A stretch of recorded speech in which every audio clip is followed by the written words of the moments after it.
Good afternoon, sir. Good afternoon. Nitin sir, good afternoon. Nitin sir. Okay, now meeting is started. So Tamanna. Yes, sir. Yeah. 1 minute we can start. BC sir, good afternoon, sir. Good afternoon to all. Sir, can we start now? So we are waiting for your command to start. Yes, sir, you can start. Green signal is given. Thank you. 1 minute we can start.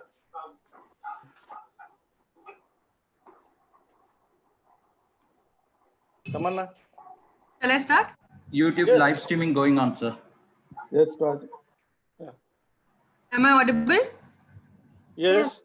Yes. Fine. I'm starting. All right. Yeah. What lies behind you and what lies in front of you pales in comparison to what lies inside you. You can't change the direction of the wind, but can adjust your sails to always reach your destination. On behalf of VIT Bhopal University, I, Tamanna Kapoor, extend a very warm welcome to our Vice Chancellor, Dr. P. Gunasekaran, Dean SASL, Dr. Hariharapadi, our keynote speakers, Dr. Gangaram Faiju, Professor Zafir Aslan, Dr. Nitin Sharma, session chairs, Dr. Izharuddin, Dr. Ramakant Bhardwaj, convener, Dr. Mamta Agrawal, co-convener, Dr. Yogesh Shukla, entire faculty and staff of VIT Bhopal, and all the guests across the world connected with us through the live webcast. We are very excited to see such a large number of viewers connected across the globe to participate in this international webinar on mathematical modeling and its applications in epidemiology, organized by School of Advanced Sciences and Languages, VIT Bhopal. I thank all the viewers for such an active participation. Within 1 day of opening the registrations for the webinar, we had a massive response of over 600 participants from over 250 organizations across the globe. May I now request Dr. Hariharapadi, Dean SASL, to give the welcome address. Thank you, Tamanna. Honorable Vice Chancellor, Dr. P. Gunasekaran, esteemed keynote speakers, Dr. Gangaram Faiju, Professor Zafar Aslan, Dr. Nitin Sharma, and esteemed session chairs, Dr. Izharuddin, Dr. Ramakant Bharadwaj, convener of this webinar, Dr. Mamta Agrawal, co-convener, Dr. Yogesh Shukla, organizer, Dr. Neha Chobe, Dr. Anand Khan Shukla, Dr. Amita Soni, Dr. Ramu Suguneshwar, my fellow colleagues, all participants, and my dear students, a very warm good afternoon. I, Dr. Hariharapadi, Dean School of Advanced Science and Languages, on behalf of VIT Bhopal University, would like to extend a very warm welcome to one and all present here for this one-day international webinar on mathematical modeling and its application in epidemiology. Especially, I am delighted to welcome a diverse 600 registered participants from 250 organizations across the globe. In the present COVID-19 pandemic scenario, the whole world is looking forward for the solution to combat the novel coronavirus from this canopy. At this moment, many researchers from biology, microbiology, chemistry, mathematics, medicine field are working hard to get the solution for this disease. But at the same time, we are having a strong belief on the mathematical society and its stalwarts across the globe to come up with mathematical modeling leading to the solution for this epidemic. I hope this webinar will give direction for collaboration among the researchers and the universities to save many precious lives in this globe. VIT was established with an aim of providing quality higher education at par with international standards, set on a sprawling campus of 200 acres at the heart of India between two cleanest cities of the country in Indore and Bhopal. VIT Bhopal University is one of the ventures envisioned to create technically skilled young minds. The School of Advanced Science and Languages of VIT Bhopal is a supportive school consisting of mathematics, physics, chemistry, English, and humanity division, which provides branch-specific courses to all the program of engineering and management. It is also aimed to influence interdisciplinary research, which is apparent through the quantity and quality of essay journal publications since its inception. On similar note, the mathematics division presents a vast diversified area of research ranging from numerical analysis to mathematical modeling with a pool of 16 outstanding faculty members. Recently, the division has successfully organized an international conference in collaborating with Gwalior Academy of Mathematical Science, thanks to relentless effort by Dr. Mamta Agrawal, ably supported by other mathematics faculty members. It was well received and appreciated by the mathematical community. On this occasion, I would like to thank our Honorable Chancellor, Dr. G. Viswanathan, Honorable Vice President, Mr. Shankar Viswanathan, respected Assistant Vice President, Ms. Kadambari S. Viswanathan, Honorable Vice Chancellor, Dr. P. Gunasekaran, and respected Registrar, Mr. K. K. Nair, for their constant support and also for giving us opportunity to organize this international webinar.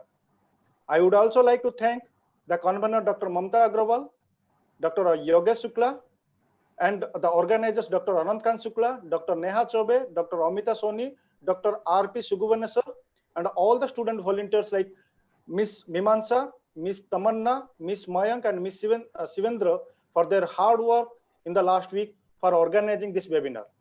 I wish you all the best for this one-day intentional webinar, and I hope this will augment many more collaboration among the researchers. Thank you. Thank you, sir. May I now take the privilege to introduce our Vice Chancellor, Dr. P. Gunasekaran. Dr. P. Gunasekaran is a senior professor of microbiology in India and former president of Association of Microbiologists of India. He has 32 years of teaching and research experience in microbiology, biotechnology, and genomics. He was previously occupying the position of the Vice Chancellor of Thiruvalluvar University, Vellore, since July 2012. He has occupied several positions, such as coordinator of the School of Biological Sciences, coordinator of the DST-FIST program, coordinator of university with potential for excellence, and has been elected as the president of Biotechnology Research Society of India twice consecutively. He is also a member in the Tamil Nadu State Council for Higher Education. Having received uncountable awards and recognitions, he stands now as a foremost authority in microbiology in India. May I now invite Dr. P. Gunasekaran, Vice Chancellor VIT Bhopal, for the inaugural address.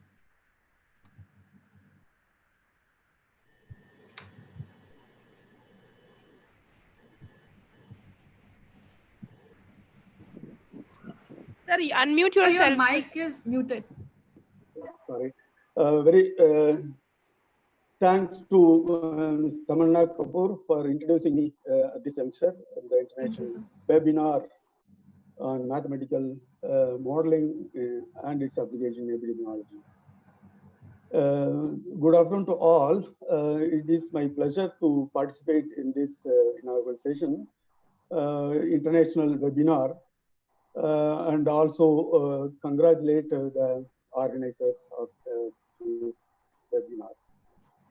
At the outset, I thank the management, particularly our Honorable Chancellor, Dr. G. Viswanathan, and respected Vice President, Mr. Shankar Viswanathan, and respected Assistant Vice President, Madam Kadambari S. Viswanathan, for permitting me to conduct this meeting online international conference. Now, among us, we have esteemed guest, we have Mr. Gangaram Paju from Kathmandu University, and Professor Jafar Al-Islam from Istanbul University from Turkey, and you have Dr. Nitin Sharma from NIT Uttarakhand. And also we have two esteemed chairpersons. We have Dr. Izar Dean from Jamia Millia University, and also we have Ramakant Bharadwaj from Amity University from Kolkata. Mixed up us, we have our organizers, the convener, Dr. Mamta Agrawal, and we have a co-convener, Dr. Yogesh Shukla, and leading the program, Dr. Hariyarapati, the Dean, School of Advanced Sciences and Languages, and mathematics also have a specific language. It's a symbolic language. So it is very aptly put in the division of mathematics and the School of Advanced Sciences and Languages. Says we have also this Nega Chaube, who is also belonging to the mathematics division. Indeed, it's happiest occasions to conduct this, the first ever online international webinar in VIT Bhopal. Because VIT Bhopal is known for introducing innovative practices. I'll briefly mention about VIT and then VIT Bhopal, then we come to the inaugural topic on mathematical modeling in epidemiology. And VIT started way back in 1984, and now it is 4 institutions. So now it becomes a VIT group of institutions. One in Vellore, the parent institution. We have another in Chennai, one in Andhra Pradesh, Amravati, and one in Bhopal. That's a VIT, Bhopal University. As our dean specifically mentioned, that VIT Bhopal University is a privilege of being placed in the center of the country, cater the need of all Indian students and also the students coming from abroad. And Dr. Hariyarapati already mentioned about the futures of the VIT Bhopal, as I specifically mentioned only 2 points or 3 points. So when everybody is looking after developing a green campus, VIT is in the midst of green environment, green campus, pollution-free environment. The VIT Bhopal is located away from the 2 capital, the pandemic now you see in Bhopal and Indore, and the place where we are in Siur is a green. So between the 2 red zone, you have a green zone. So that's how you can say that it's an excellent place for academic activity. And VIT Bhopal has the privilege of having the first ever private university having all 100% doctoral faculty in the teaching process. So we recruit only the PhD holders as assistant professor or other cadres in the university. And also, as you mentioned, we follow the innovative practices, which means that we introduce a new teaching learning practice, collaborative active learning through technology, what we call it as a CalTech, where the teaching platform have both the theory and the practicals together. The environment is that the laboratory is embedded in the classroom so that the students have the opportunity to do the work then and there when they learn the theory. And also we use a technology-based learning process. Therefore, all the programs developed requires the technology, means computer-aided technology for teaching learning practices. And we have in the collaborative active learning process, we have the environment where there is no front benches and back benches. So all of them are together and practicing the teaching learning. And the faculty have the opportunity to interact with each one of the students going around in the classrooms or in the lab environment. And apart from that, we have the students from 23 states of the country. So it is more cosmopolitan than what you see the capital of Madhya Pradesh. So students from south, east, north, west, or from all over you have the students. So within the 2 years of existence, say we started in 2017 July, and we are going to complete the 3 years. And we introduced a new academic programs. VIT is known for the technical education, and it has been adjusted as a #1 private university in the country, and the NIRF ranking not only once, twice. And not only that, this is the first university in the country to have accredited by international accreditation agency like ABET. And you have a number of accreditation ranking agencies who place the VIT as a #1 among the private institutions in the country. Whether you take it as a government or non-government organization or news magazines which accredited the universities, all of them, they place the VIT as a #1 university among the private universities. It has been also accredited by the PS ranking, also THE ranking, and several other. I would go list everywhere. And recently, DIT has been given a status of innovating university and university of eminence. So these are all the credentials of VIT, and we are part of the VIT institutions. We are privileged to be the VIT institutions. As I mentioned, this VIT Bhopal introduced a newer academic program. Within the 3 years of existence, it has started a newer program like artificial learning, artificial intelligence and machine learning. We have cyber security and digital forensic, gaming technology, and we have a computational and data analytics science. So many more are coming. We have started a new program on bioengineering, we're starting in biotechnology. So for all these programs, mathematics is important. The days are gone when I studied, mathematics is not important to study biology, but now mathematics is important for biology. That's why we are talking now mathematical modeling in what is called epidemiology. That is a biology. Infectious spread, study of infection and its spreads is epidemiology. So the epidemic, when we say the epidemic, the disease is spreading. So given a population of in the region or community, when the disease spreads, you say that it's epidemic. But it spreads all over the world, irrespective of the country, irrespective of the origin, then we call it as a pandemic. So that is why everybody now say about the pandemic situation of COVID-19. So it happened to be an endemic when we started in Wuhan, but we never realized that this COVID-19 would have become a pandemic situation. Now, the current statistics says that more than 53 lakhs of people got affected in the world today, statistics, and over 3 lakhs deaths have been reported. And compared to the world statistics in India, currently now 1.2 lakhs cases have been reported, over 3,700 deaths have been reported.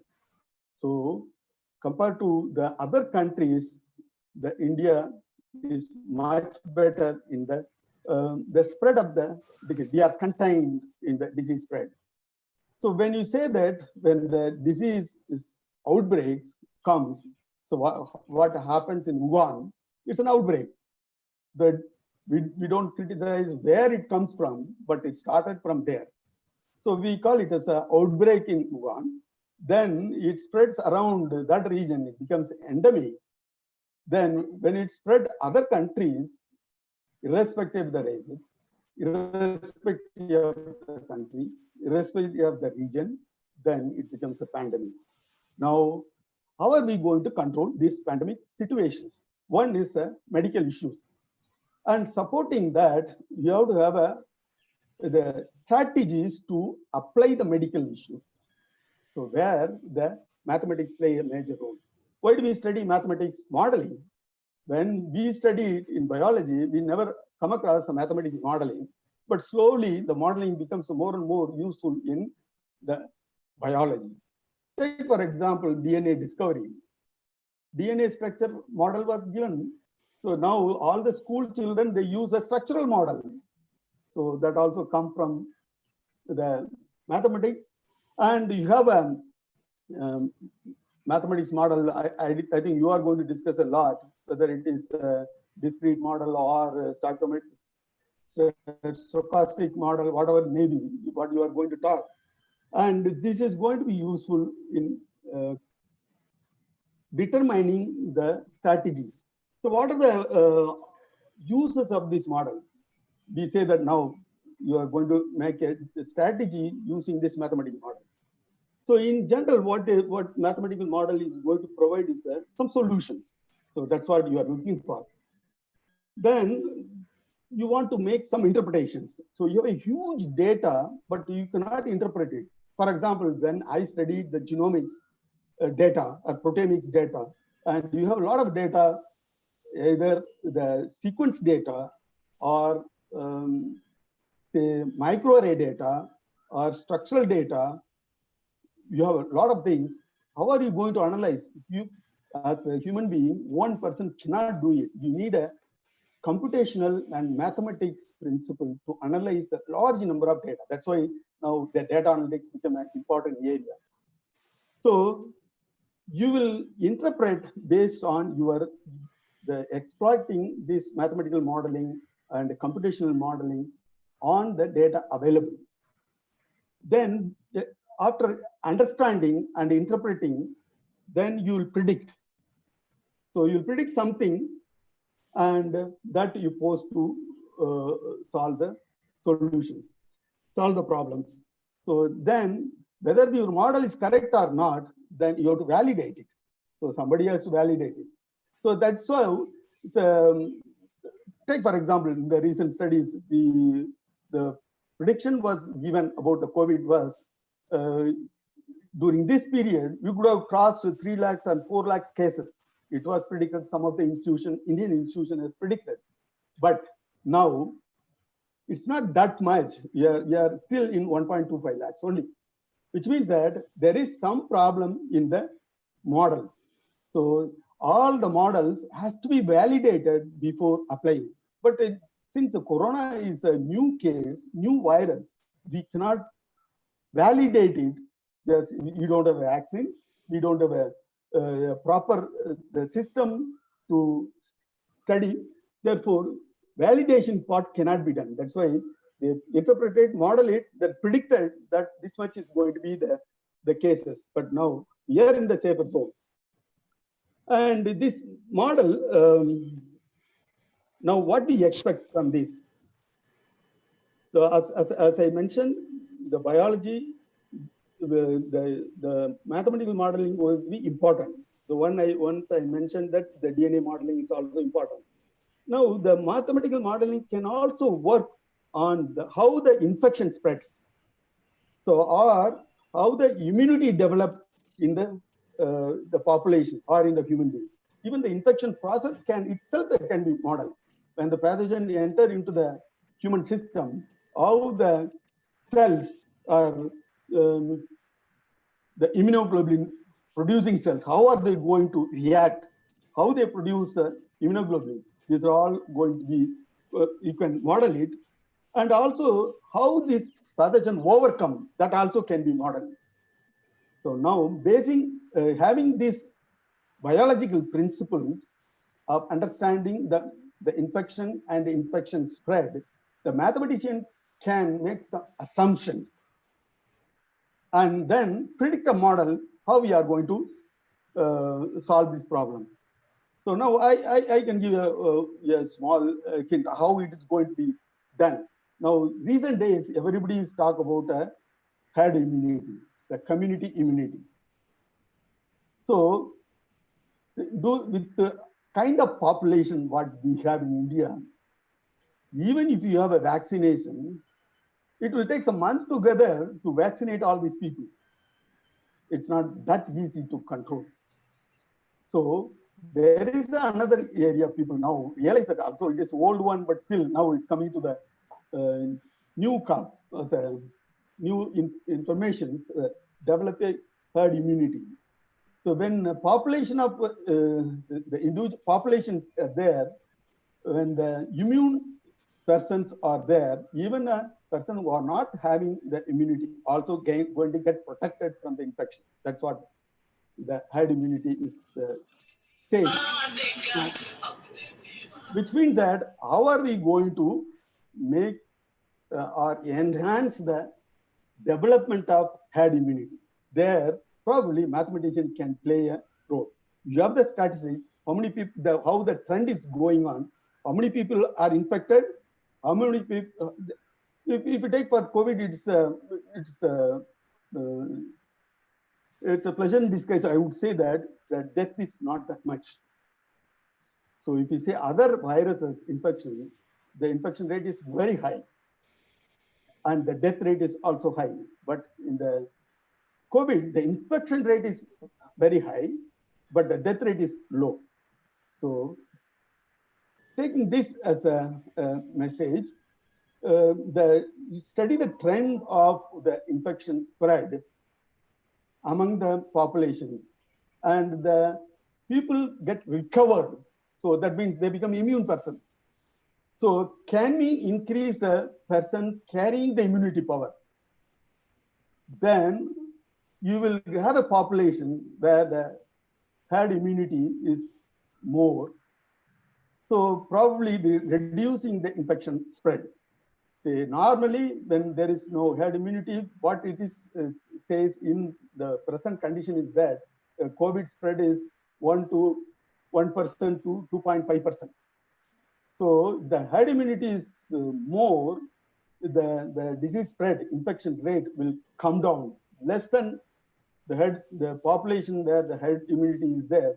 The infection spread will be much less than 0.1%. So if you have that kind of conditions, then probably we will arrive at the solutions for the COVID spread. So we have to talk about the epidemiology of the COVID these days. And you can also take an example of other diseases for comparisons. Then you can do the mathematical modeling. If you come out of some useful information, then we can submit to the government, to our management. So this will be a very useful study. It's going to be, and it will highlight the students to take up this kind of study in their research and the projects work, and this will give a very knowledge resource for our country. So this area is very interdisciplinary. Therefore, the people will be attracted to work in this, and it is a recent area, and we will get an opportunity for many people to say, if you say the problems are many, but we have to find the solutions. So we have only one problem now, COVID, but if you take out of that, you have many other problems also. And this is a predominant problem. Therefore, we aptly arranged this webinar and the correct topics like modeling for epidemiology. So I wish all the speakers have a great time delivering their view on the epidemiology and modeling of epidemiology, giving some examples. And I was told that there are about 600 participants from 250 institutions. It's a good opportunity for all the students community to learn this.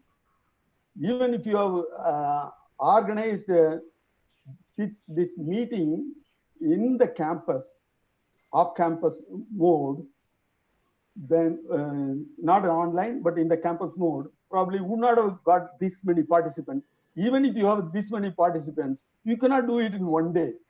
So it will spread another 2 or 3 days. Then there are a lot of other issues like logistic and other important work to be carried out. But this webinar type of this one supports the students' learning process and enhance the students' learning process and very easily. And therefore, I congratulate the student organizer. They are the backbone for this meeting. Even though the teacher says that we want to organize it, with the cooperation of the students only it can be done. Thanks to the students who came forward to organizing such a meeting, inviting the experts from all over the country and also from abroad, and floating in the social media and inviting the participants to gather in this webinar. And this is a fruitful information and congratulations to you. And I also wish all the participants who are listening to the webinar, I wish them all the best. Stay back at home, stay safe and stay learning. And the learning process is continued, so never stop. So even if you're at home, you are learning because we are conducting online courses. So all the universities, they are conducting online courses. So in addition to that, we are conducting seminars, workshops, competitions. Not only the competition, extracurricular activities also we are doing it online. So this is a good platform for all of you. Enjoy and have a great day of listening to the experts, and wish you all the best. Thank you. Thank you, sir.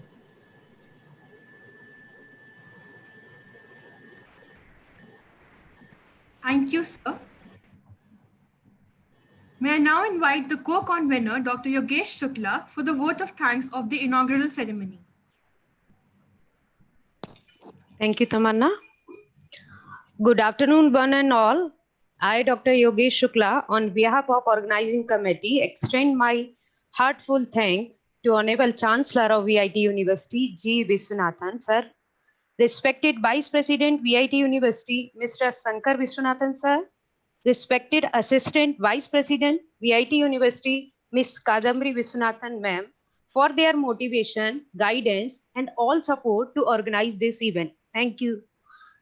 I would like to register my sincere and humble thanks to Honorable Vice Chancellor Dr. P. Gunasekharan to attend this event and giving his valuable time. Thank you so much, sir.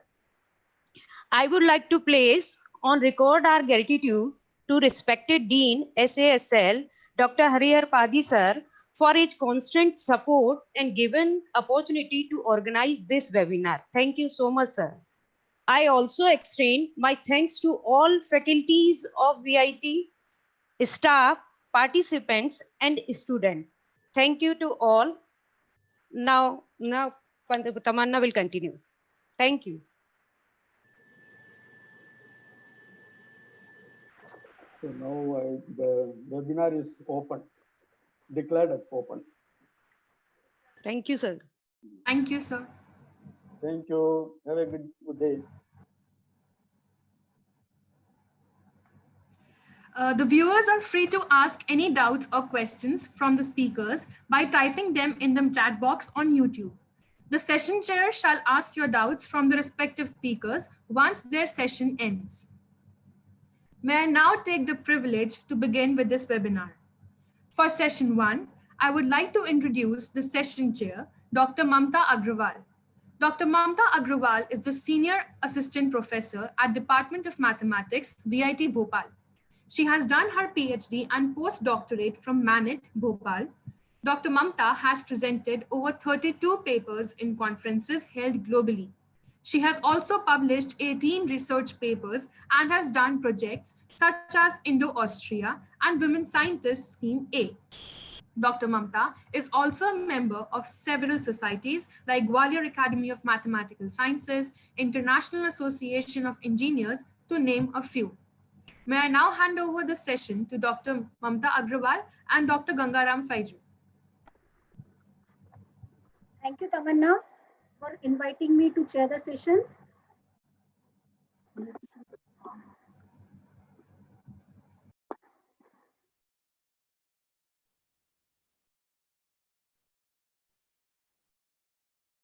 So my sincere thanks to management of VIT and respected Vice Chancellor, Sir Dr. P. Gunasekharan, Sir, VIT Bhopal, and Dean SASL, Dr. Harihar Padi, for giving me this opportunity for chairing the session.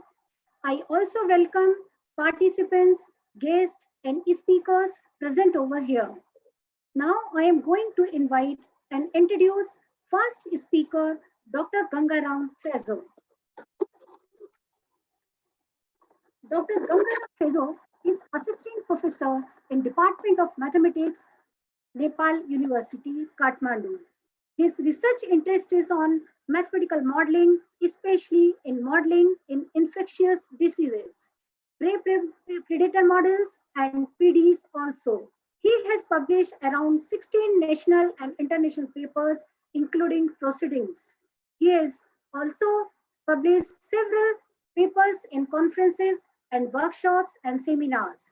He has also attended several conferences, workshops, seminars, abroad and abroad. He has also uh, speakers in many conferences and seminars. Now, may I request Dr. Gangaram Fezo for delivering his talk on the topic of Introduction to Compartment Model and their application in epidemiology. Welcome to sir, and I give this session to you. Please welcome sir. Thank you, ma'am.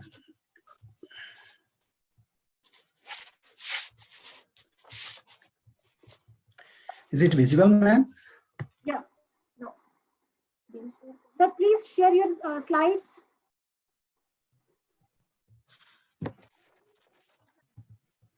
Please share your slides, sir. Okay, ma'am. Now it should be visible. Yeah, now it is visible. Yes, sir. It is Yes, sir. visible. It's visible. Yeah. Thank you, ma'am. First of all, I want to thank the organizer, School of Advanced Sciences and Languages, VIT, Bhopal University, for providing me this opportunity to deliver the talk in the international webinar on mathematical modeling and its application in epidemiology. In today's talk, I will focus on introduction to compartmental models and their applications in epidemiology. Since the beginning of recorded history, humans have been afflicted by many infectious diseases. When people started living in villages, towns, cities, and when they started traveling from one place to the other, the pathogens causing infectious diseases started spreading from here and there. And now these diseases are posing constant threats to public health concern, and they have been major cause of morbidity and mortality worldwide. About half of the world population is at risk of dengue disease alone. Malaria, Zika, measles, etc. are causing millions of cases annually. Colds, influenza, mumps, etc. are other examples of communicable infectious disease. And these days, the new novel coronavirus disease, that means COVID-19, is becoming pandemic, and we are forced to live in lockdown phase. Infectious diseases are disorders caused by microorganisms. Basically, these microorganisms like viruses, bacteria, fungi, or sometimes parasites are not harmful to us, but rather they are helpful to us. But under certain conditions, they can cause disorders and they can cause diseases, which we call infectious diseases. And for the infections to occur, there should be adequate control depending on mode of transmission of infection. Diseases occurrence may be in endemic form, epidemic form, pandemic form. And endemic form means the continuous occurrence of the disease over the time. In this case, a disease may exist in a particular location, geographic location for a long time. And epidemic form, in epidemic form, the disease attacks many places at the same time. And in this form, the disease may spread through the communities. And another one is pandemic form. And in pandemic form, the disease spreads throughout the world. Nowadays, COVID-19 is pandemic. The study of diseases and their determinants in populations concerned with all aspects of epidemics, for example, spreading, controlling of disease, and vaccination strategy, etc., is known as epidemiology. And the question may arise, why to model? The modeling helps to predict and understand how fast the infectious diseases spread. And it helps to know how much of the total population is infected or will be infected in the future. It helps to propose control measures against the infectious disease. It also helps to identify the effects of migration, environment, ecology, etc., etc. And it also helps to study the disease prevalence. So we do mathematical modeling. Basically, infectious diseases are of two types. First one is acute one, also known as fast infectious disease, and it stays for a short period, for days or for some weeks only. And another one is chronic infectious disease, which stays for larger period. It may stay for months or even for the years. In general, spread of the infectious disease depends on susceptible population, infective population, immune population, and the important part is the mode of transmission, direct mode or indirect mode, etc. The mathematical epidemiology has a long history. In 18th century, Daniel Bernoulli, who was trained as physician, proposed a first mathematical model for the study of infectious disease.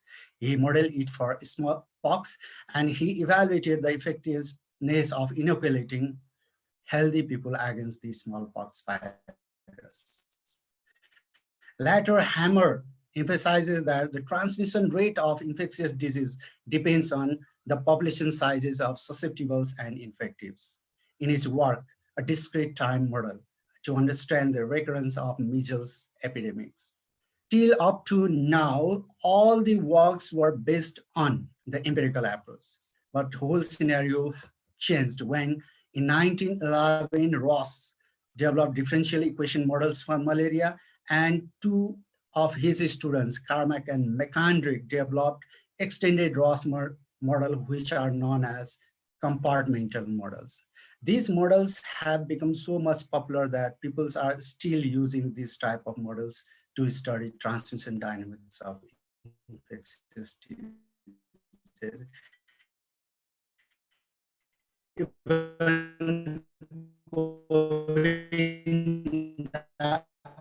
COVID-19 disease is being started with modeling. After modeling, we may find that there are two that may not be solvable analytically. In that case, we use qualitative approach. In that approach, we find steady state solutions. In the disease mathematical model, we find disease-free and endemic equilibriums. Disease-free equilibrium means the steady state solution in the absence of disease. Endemic equilibrium means the steady state solution in the presence of disease. Next one, we compute basic reproduction number. This number is is going to invade the whole population or going to die out. Actually, this is an average of all the infections caused by a single infectious agent when kept in a completely susceptible population. Another important part is checking the stability of the equilibriums. For that, we perform stability analysis. And to observe the relative importance of model parameters, we perform sensitivity analysis. And another important part is validation. We have to validate the results obtained from our model with the real data. These are the assumptions made by Carmack and McKendrick in 1927 to introduce their compartmental models. The basic ideas and assumptions are whole population under consideration is closed. That means though no immigration and no emigration has a fixed size, the community size is constant over the duration of epidemic. Individuals are homogeneously mixed. That means all susceptibles and all infectives are equally susceptible and equally infective.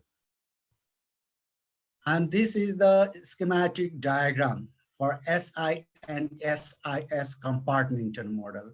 Without xi, without this xi, this S and I represent SI susceptible means the population who are healthy, but they can be infected of the disease. I represents the population who are infected and they can transmit the disease. With SNI, this model is known as SI compartmental model. And this type of model can be used to study transmission dynamics of HIV/AIDS type diseases where there is no immunity. With this GI, after getting the infection, they directly switch to susceptible. This infection does not confer the immunity. This model is known as SiS model with this child. The parameters beta is the average number of adequate contacts a person per unit time.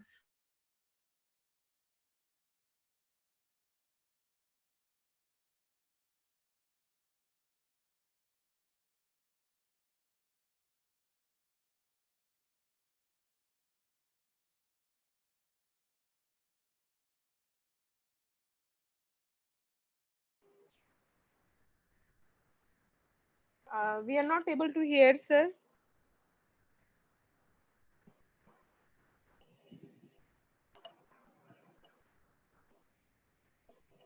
Sir, your voice is not clear, sir. Not audible also. Uh,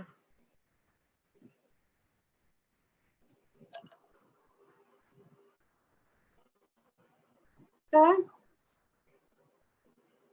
Sir, your voice is not audible.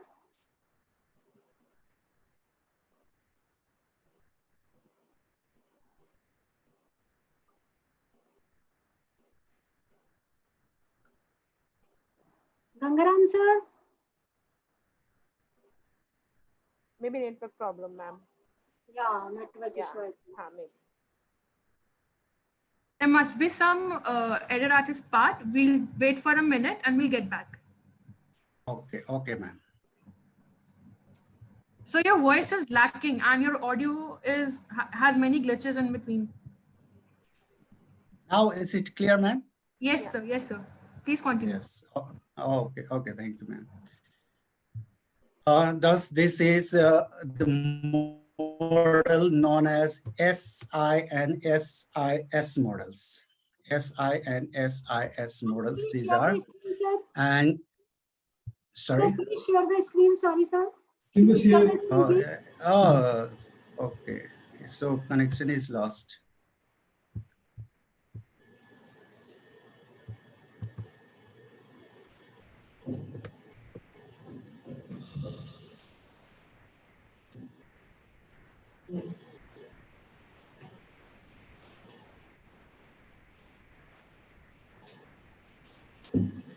Is it okay, ma'am? Yes. Yeah, fine. It is visible now, sir. Okay. Thus, the two compartmental models SI and SIS are obtained. And SI model can be used to study HIV/AIDS dynamics, whereas SIS model can be used to study influenza diseases. With those assumptions, we obtain these two system of equations. In both cases, we can see that dN over dt. That means the rate of change of total population is 0. That means total population is constant as described in the assumption. And in this part, we can see that the sum of S and I, so if 1 minus I, so the transmission term becomes beta I, 1 minus I by N. This seems to be the logistic term, the term of logistic model. So in the simulation part, we can see that there is logistic growth in outbreak. Logistic, the sigmoidal shape in outbreak can be seen over here. And we can observe different dynamics in different models because in the first case, when the person becomes infected of the disease, it remains infected. People can switch to the susceptible compartment again. And another compartment is SIR. The model assumptions are similar. Population does not change. That means population is constant. And this is good for developed countries because developed countries maintain their population size. Newborns are with passive immunity means all are susceptible. Vertical transmission is ignored. And beta is the transmission rate. And here the new term is introduced. Mu is the rate at which individual suffers natural immunity is lost. Again, we have two system of models. One is SIR. The term R is introduced here. R means the population who have recovered from disease. And the recovery can have two meanings. In the first model, we can see that the person recovered from disease is immune. That means they do not return to susceptible class. But in the second case, we can see that the population who have recovered from the disease, they again switch to the susceptible. That means they lose their immunity from the disease. And this is the analysis of the model. We can make dimensionless. As the total population is constant, we can divide each equation by n so that the model equations become dimensionless. Then we can find disease-free equilibrium as 1, 0, 0, 1 for total susceptible population, 100%, and 0, 0 for infective and recovered population. And endemic population depends on R naught. Here, R naught is the basic reproduction number, which measures how quickly an endemic take off. So we can see that the endemic equilibrium point becomes negative when R naught is less than. Negative means biologically not meaningful. So this endemic equilibrium exists only when R naught is greater than 1. Actually, if R naught is less than, cases decrease each step. And if R naught is greater than 1, cases increase each step. So we have a note, the endemic point exists if R naught is greater than 1, and the disease-free equilibrium point is asymptotically stable if R naught is less than 1. This is not proved here, we can prove it very easily. In the simulation, we can see that the susceptible population decreases due to their interaction with infective population. They move to infective compartment, but the interesting part can be seen in infective compartment. The infective population increases initially because of the interaction of susceptible population of infectives increase initially, but later on they recover from the disease, and some of them may die due to natural cause, so the population size starts decreasing. And the black colored one is for the population of recovers. And the different scenario can be seen because in S your immunity and move to susceptible class again. And the first figure shows the relation between susceptible and infective population. Always the total population is constant. So whenever the susceptible population increases, infective population decreases. And the second figure shows that when R naught is greater than 1, there is high prevalence of the disease. And when R naught is less than 1, there is low prevalence of the disease. The blue color shows the low prevalence of the disease because R naught is less than 1 over there. In some diseases, when individual experiences long incubation period, such that individuals may be infected of the disease, but they are not showing the symptoms of the disease, and they are not yet infectious of the disease, like in dengue, malaria, chickenpox. In that case, one new compartment should be introduced, which is known as E, exposed compartment. So E, exposed compartment is the infected compartment, but still they are not showing the symptoms of the disease, and still they are not capable of transmitting the disease. I, for infected compartment, in this compartment, the people are infected of the disease and are able to transmit the disease. R for recovered compartment. With these assumptions, we arrive at these two system of equations. Actually, incubation periods are important for dengue, malaria, and chickenpox. So I'm going to focus on dengue disease. What is dengue disease? What are the causes and control measures of dengue disease? Dengue disease is caused by four serologically different but closely related viruses, DEN1 to DEN4. Till date, there is no specific and effective treatment for dengue. three stages of dengue are there: TF, DSF, DSS. Last two are life-threatening. And dengue disease cannot be transmitted from person to person. We need an intermediate vector known as Aedes mosquitoes for the transmission of the disease. And causes of increasing prevalence of disease are lack of awareness, human movement, temperature, etc. As there is no specific treatment for dengue disease, the control measures may be avoiding mosquitoes bite, killing mosquitoes, destroying mosquitoes breeding places, controlling human movement, etc. as there is no effective treatment and no medicine for dengue disease. As there is mosquito, there must be biting rate. B represents biting rate. B is the average number of bites per mosquito per day. Here NB is total number of mosquitoes. So B and B is the total number of bites by NB mosquitoes per day.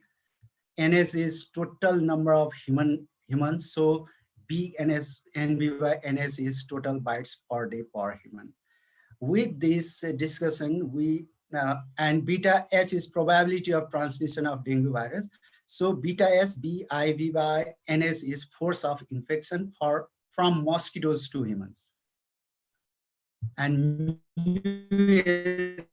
is birth or death rate of the human.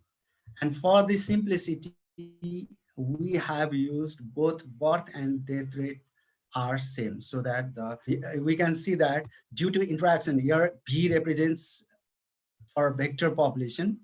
Vector means here mosquito population. And when this susceptible host population interact with infected mosquito, the susceptible host becomes infected and lives in infectious class, exposed class. Then after it becomes infectious, and after 1 or 2 weeks, it moves to recover class. With this,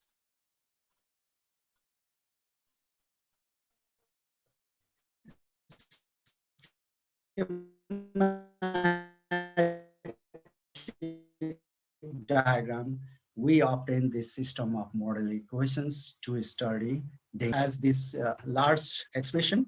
And to obtain this R0, sometimes we need some softwares like Maples, Mathematica, because sometimes it will be tedious to compute manually.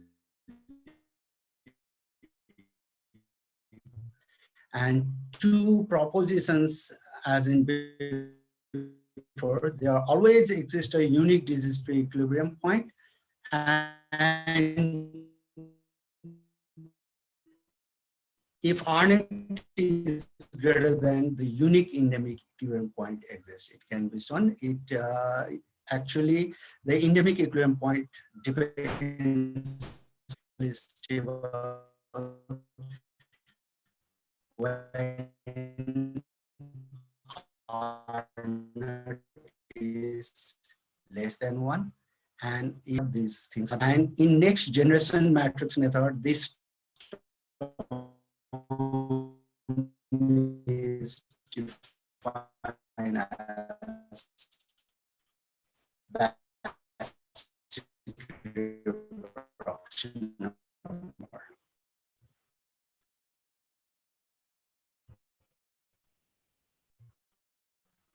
Sensitivity of the model parameters. Sensitivity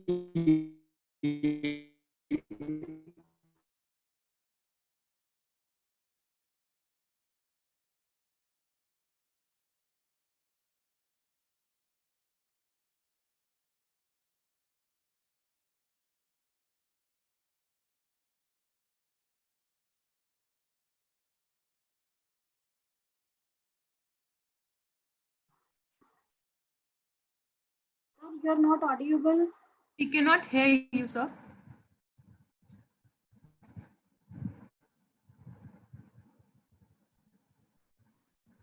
So please unmute.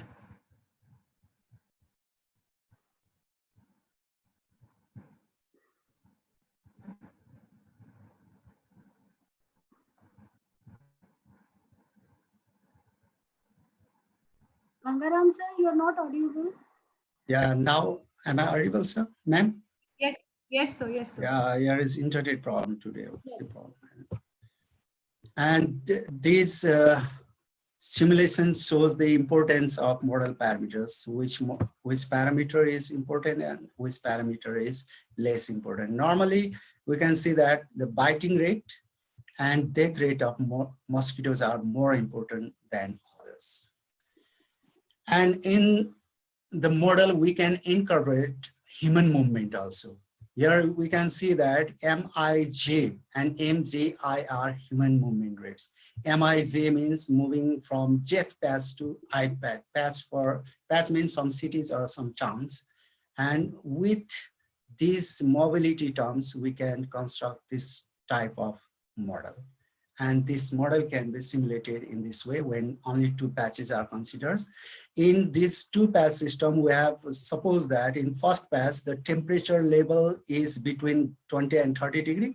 In second patch, the temperature level is between 15 and 25 degrees.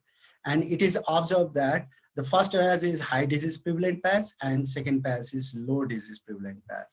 And when people move from high disease prevalent patch to low disease prevalent patch, R0 gets smaller, and when people move from low disease prevalent patch to high disease prevalent patch, R0 gets larger. That means there will be high disease prevalent patch, and it is observed that high maximum optimal temperature for high disease prevalence is about 28.9 degrees Celsius.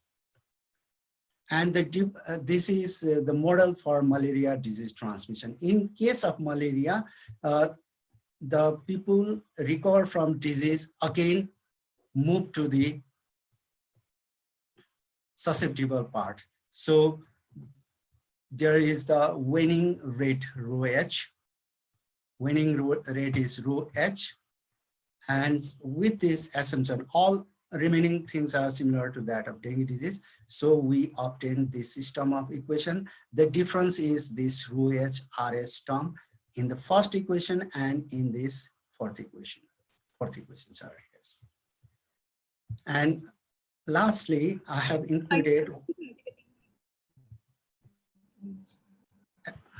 included one more model, and this is COVID-19 model. Am I audible, ma'am? Hello? Yes, sir, audible. Yes, sir, you're audible.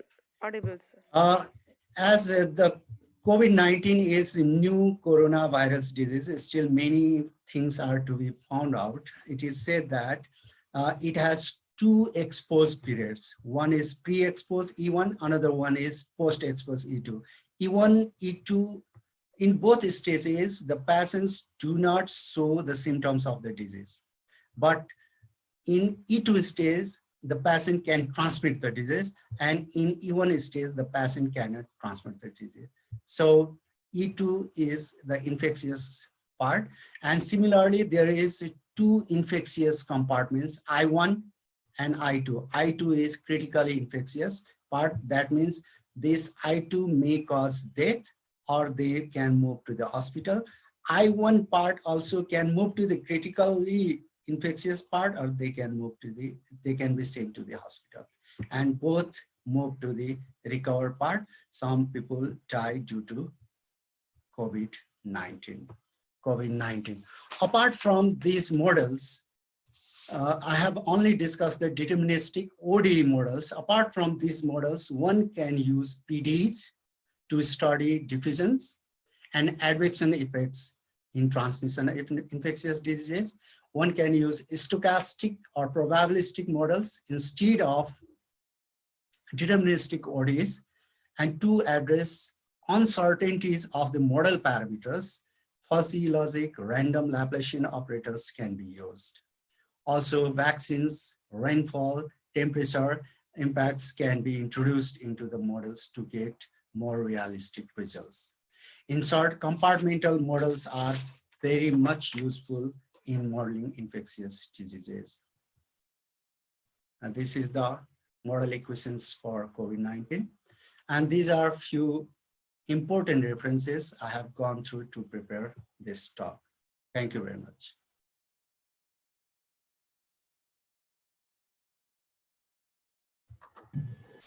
Thank you, sir. So, Thank you, ma'am. yeah.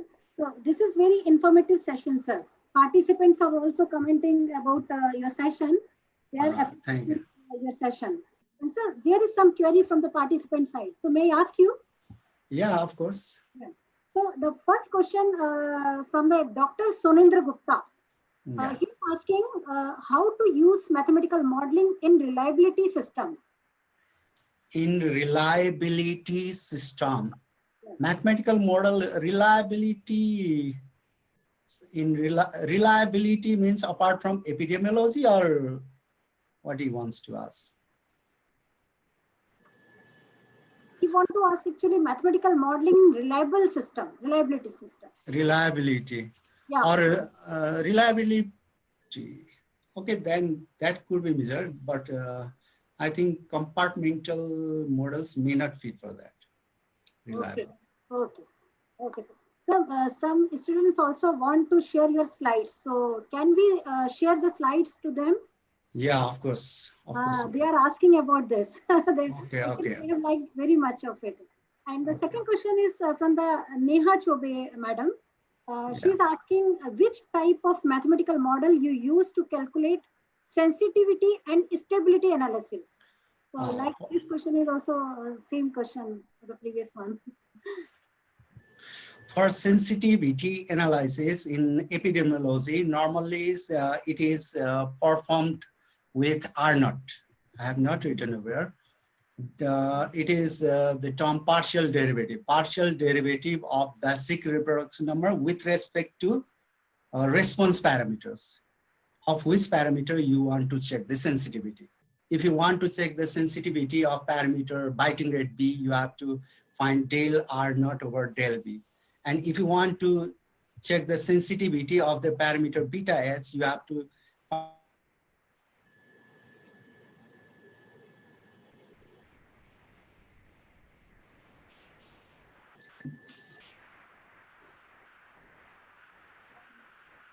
It is not audible. You are not audible. You are not audible. They're not audible, sir.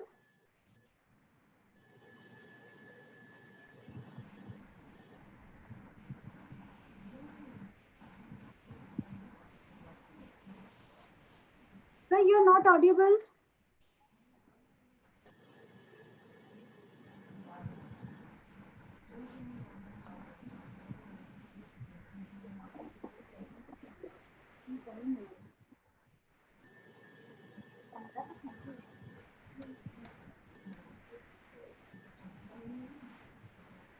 Sir, please connect. You are not audible, sir.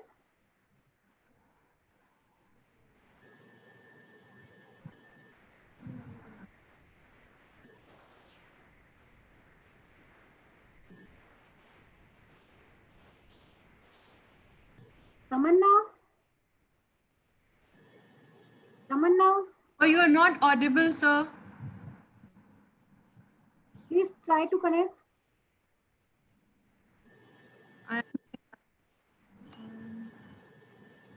So can you hear us?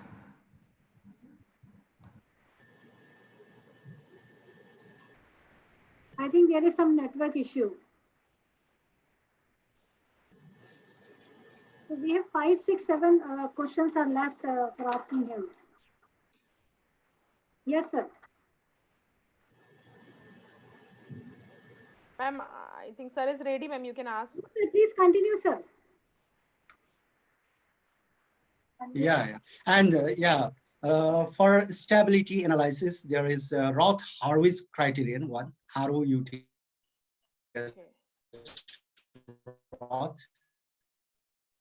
Harwitz criterion. Another one is F and B. F is the matrix of transmissions and B is the matrix of transitions. And we can use these two matrices to check the stability with help of basic reproduction number R0, because these two are directly related to basic reproduction number. Because basic reproduction number is defined numerically as spectral radius of the matrix FB inverse, where F is the matrix of transmission terms, B is the matrix of transition terms. And obviously for the stability, we find eigenvalues because there are a system of equations, and with the help of eigenvalues, we can measure the stability.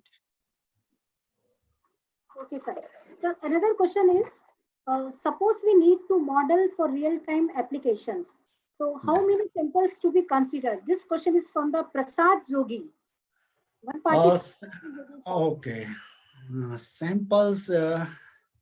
If we have many samples, that will be good. I don't think there is no hard and fast number of samples, but we need at least more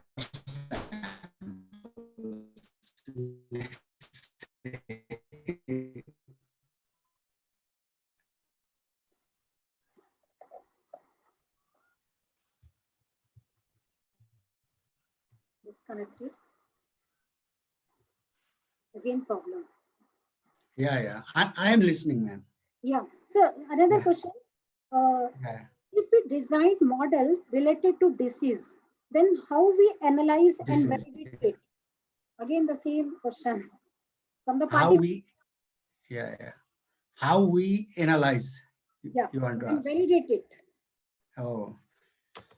For the analysis part, some models could be analyzed analytically if you have a less number of equations and you are lucky. But normally in the modeling of infectious disease, we can have many equations Got it. but less number of parameters. In that case, we cannot solve the equations analytically. So we need some simulation techniques or numerical techniques or some qualitative techniques. Normally, we do qualitative methods for the analysis part. The qualitative method means finding that steady state solutions, checking their stability, local and global stabilities can be checked, elasticity analysis also. And for the validation part, we can check whether our output is correlated with the real data or not. Because from the real data, we can output from the model. If they are correlated, we can say that yes, our model is valid. Yes, sir. Thank you, sir. So the next two questions are, can we apply SIR model in COVID-19 case? Yeah, I have already explored one model. In case of COVID-19, the incubation period plays important role. So better to use S COVID-19.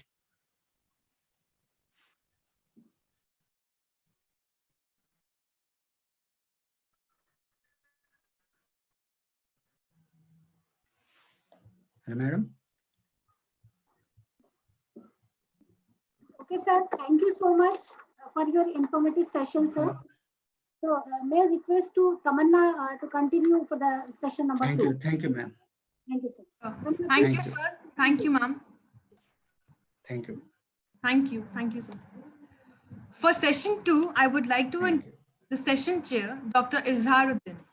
Dr. Izharuddin is presently working as an assistant professor at Department of Mathematics, Jamia Millia Islamia, New Delhi. He completed his PhD from Department of Mathematics, Aligarh Muslim University. Dr. Uddin has published more than 23 research papers in international journals of repute. He has presented his research papers in 15 international and national conferences held in India and abroad. Dr. Uddin has also been awarded the Maulana Azad National Fellowship by UGC during his PhD. May I now hand over the session to Dr. Izharuddin and Professor Zafir Aslan. Thank you, Tamanna. So first of all, good afternoon, everyone. And I want to thanks organizer for giving me this opportunity. Special thanks to Dr. Mamta Agarwal. So on behalf of organizers and the host of this international webinar, I welcome Professor Zafar Aslan from Istanbul Aydın University. So let me introduce short. Her CV is too long and with the full of two credentials, so that I cannot recall all here. but I want to recall few points. Professor Zafar Aslan has been full professor from 1994 at Kafakas University, Artvin, and she received her PhD from one of the oldest technical university in Middle East, Istanbul Technical University, and she has worked as a project member at a very prestigious organization, NATO at USA. She has been associated with the ICTP in different capacity, just like associate members and researcher and coordinators. And at presently, she is working at the Istanbul Ayatollah University as a vice rector. So, and she is an expert of many fields, which includes atmospheric physics, climatology, watershed management, and applied mathematics also. So with these words, I want to call Professor Zafar Hassan kindly proceed with their session, with her session. Professor Marhaba. Kindly unmute your mic. Your voice is not coming. Kindly unmute your mic. Sorry. Okay. So thank you very much for your introducing, dear chair. I'm very happy to meet with you here. First of all, I would like to thanks to organizing committee for very important webinar today. And it's really great honor for me. My first thanks to the Vice Chancellor of VIT Bhopal University, and also chancellors, and also Dean of Faculty of VIT Bhopal, Dr. Agrawal, and also our colleagues, Mamta Agrawal. So thank you very much for your kind invitations and organizations. Here in this presentation, I would like to share with you some recent studies in renewable energies and the role of last pandemics on the strategies in our country, even in the world. So as you see here,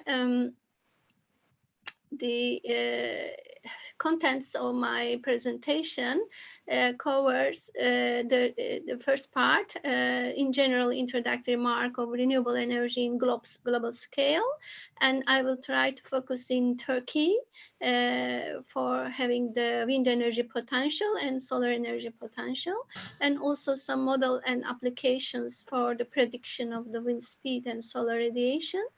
And also, maybe this is the main important part of my presentation today regarding with the webinars topics. And I try to handle the, the effects of epidemiology of renewable energy strategies, investment strategies during the epidemiology and also post-epidemiology situations. So here, let's have a look first to the details of the renewables. We know this, energy is for all of us in the world, for all human beings and all life groups, living groups. And so if we look at the solar energy and wind energy, approximately 2% of the solar energy comes from incoming from the sun, reaching the world, turns into the wind energy. So of course, this depends on the different conditions, homogeneous structure and warming factors and geographical differences in the world on the topography. So wind is expressed by two parameters, as we know, speed and direction. So when we have the altitude and higher altitude values, high plains and so on, wind speed increases with the proportional value of the cubic value of the speed. We all know that, the renewable energies are clean energies, environmental friendly systems. So of course, in recent years, especially maintenance and operation costs are getting low. So even technology is getting much more simple, to operate and to install it.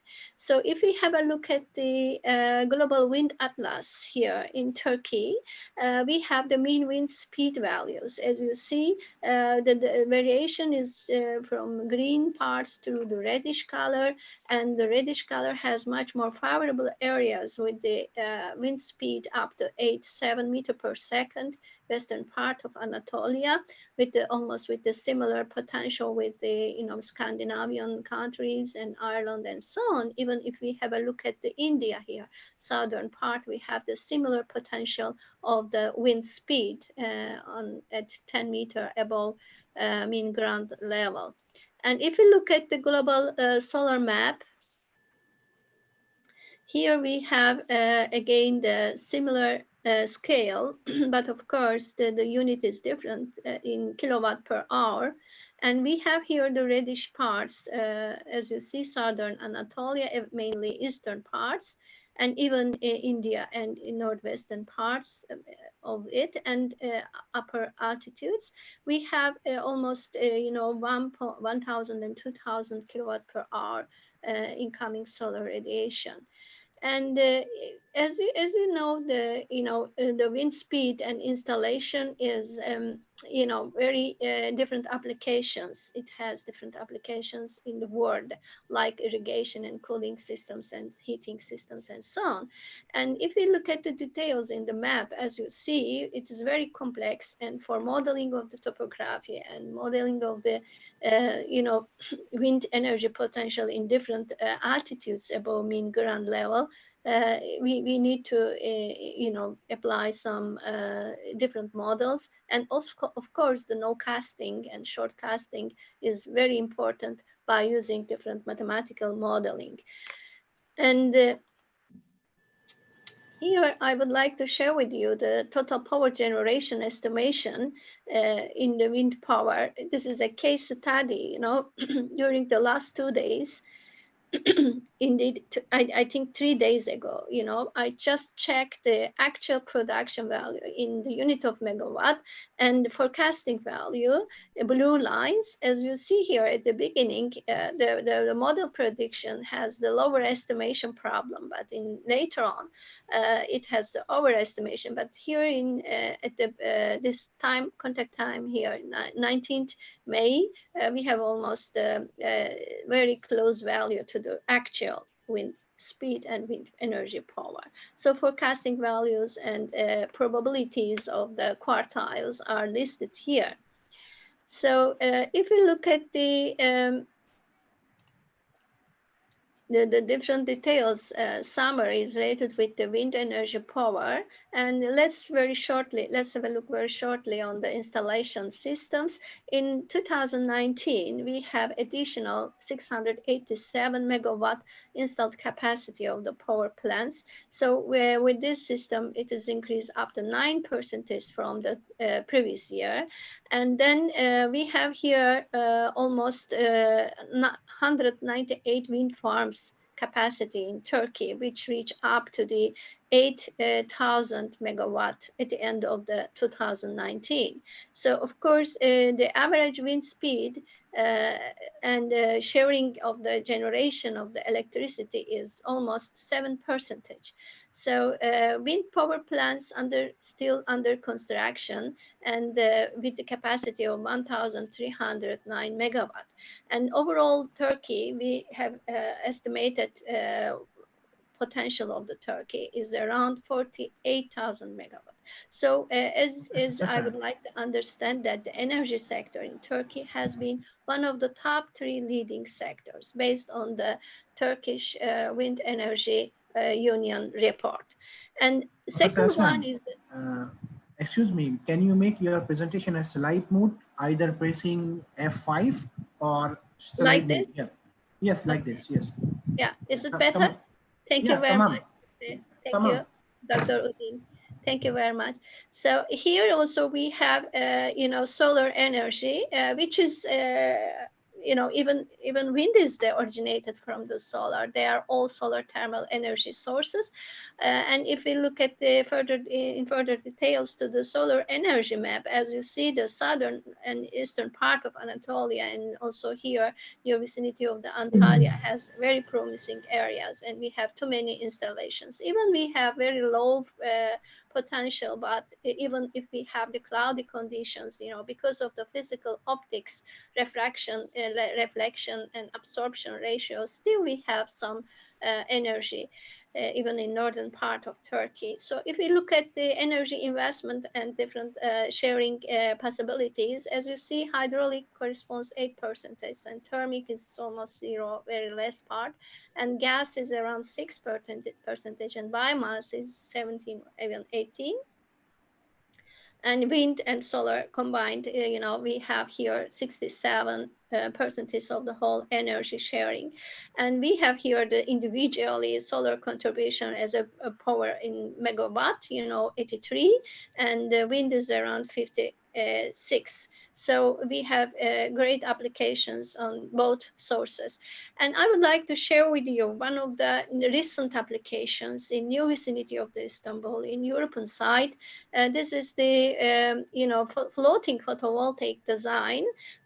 He is our PhD student in Istanbul Technical University. Supervisor is the Professor Dr. Shahin, and in Met department. And so they try to install this system. It is not so easy issue, but for 2 years they have some generation of the electricity here. And if we look at here the floating system in August, they have the extreme benefits of the energy. So this system is very environmental friendly system, even protect some evaporation part from the water surface and keeping the water level.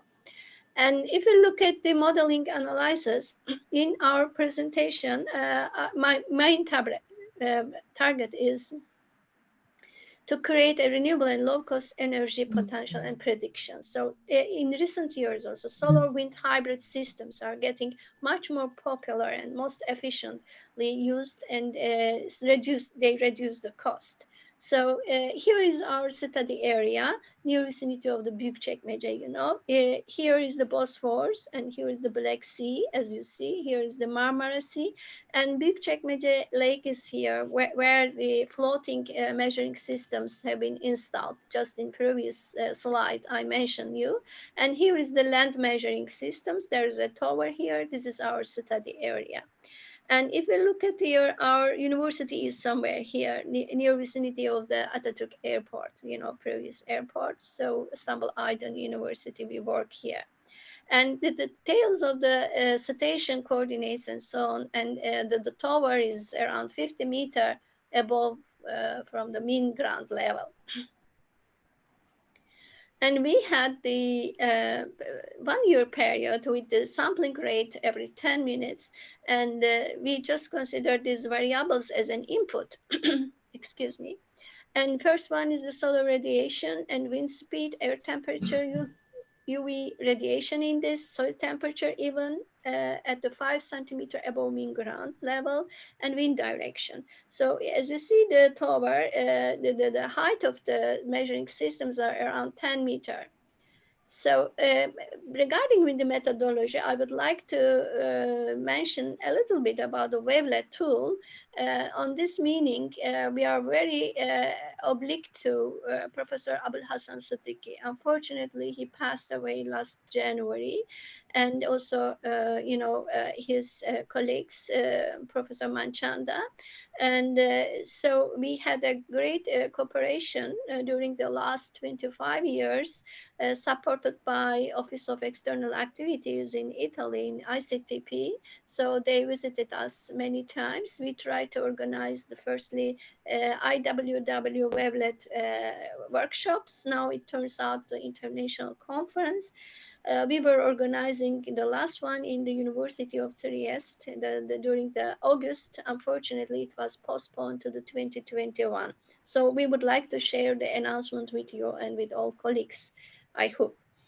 And also here in our paper, we try to use, instead of the Fourier analysis and statistical tests, the wavelet technology, because wavelet offers us too many advantages. And as you see, the continuous wavelets and transforms, and they have the processes of all ability to construct a time frequency representation of the signal, and which offers a very good time and frequency localization. Only the differences from the Fourier transformation is wavelet transforms offer us the, the frequency and temporal variations on the same frame. And wavelet transforms and equations are presented here. As you see, S is called as scale parameter, and psi is the continuous function.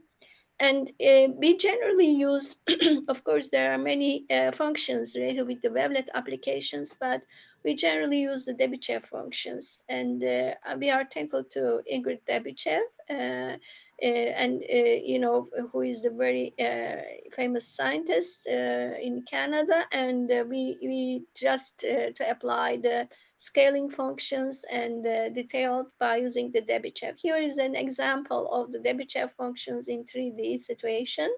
And even we have the continuous wavelet transforms applications. And as you see here, the advantage and disadvantage of the mother wavelet, and even scale and shape factors, and the applications of the energy. Here there is an example related with the scalogram. Here is the time domain. And as you see, the scalogram is on the vertical axis, we have the frequency. Also, we can check the role of different scale factors on the given variable. And blue colors corresponds to the small scale fluctuations and their role. And the reddish color are associated with the large scale influences on the raw data, as you see here. And mainly the scalogram or wavelet analyzers are too sensitive to detect the extremes, either maximum and minimum values, and the role of different scales. And here there is a continuous wavelet transforms and wavelet functions and some applications. If we look at our applications here in our study, there is a discrete wavelet transform, and first one is the decomposition, and we just consider the wind speed and solar radiation. Excuse me. We also, I'm so sorry, excuse me for my voice. It is terrible, excuse me. And S composed of the approximations and further details like D1, D2, D3, and so on. D3 corresponds to the, high level, low pass fluctuations, and D1 corresponds to the turbulence structure or high pass variations. So here we have the, excuse me, we have the architecture of the artificial neural network, as we know, very detailed. As you see here, the input and output and hidden layers. And here there are time series components of our hybrid model. We have different inputs like from X1 to X2. And we have also some summations of the individual details, and we apply INN, and we have some forecasting later on. And if you look at the descriptive statistics, we just consider the wind speed, solar radiation, air temperature, soil temperature, ultraviolet radiation indices, and wind directions, and their mean values are here. We consider almost 52,000 data, and their specifications are given. And if we look at the wavelet analysis of the wind speed by using one-dimensional wavelet, in our study area in 2016, S corresponds to the original signal, and A corresponds to the approximation, and D3 corresponds to the low pass details, and D1 corresponds to the high pass details. And even for solar energy, we have here these details. And we also use the Debichev functions in 3 levels. And if you look at the continuous wavelet analysis, and we have here the role of different scales. Let's say this extreme of the solar radiation, so wind speed, this wind speed, it is around 15 meter per second, which corresponds to the very large scale events with the purple color here, with the periodicity of the months, which is given on the days, which is given on the. So here we can have the continuous wavelet analysis for solar radiation again. And if we kindly look at this lowest value, this is another in the annual fluctuations. And this corresponds to the small scale factors, as you see here, with the periodicity of the number of days like this. So it is very interesting to check, to detect the influences of the different scales on the temporal variations of the variable. And here I would like to share with you the MATLAB INN shame, and with the hidden level, output level, and so on. This is related with the simple INN modeling. So we have here the wind speed, output, solar radiation, and all the variables here. And we just use for training algorithm Levenberg-Marquardt, and we use the INN architecture as forward-backward propagation, and hidden layer functions are tangent sigmoid functions. So here is the MATLAB code. If some colleagues are interested in, I would like to share with them. And if we look at the INN modeling, we just consider for wind speed and solar radiation. We have here the case studies in June. We have here the testing period relations, validation period relations, and the test period relations. And for whole period, we have all reliability and MATLAB outputs. So here we have the linkage in between, the wavelet INN modeling. As you see, the further details in analysis of the wind speed, not only for 3 details, but also from very high pass fluctuations through the low pass fluctuations, almost 11 details have been listed here. We just check the role of effects, each case, each individual scales onto the wind speed, and we just check the simple correlation coefficients. As you see here, for June, we have close relationship between the mesoscale fluctuations and the wind speed, high correlation, even here.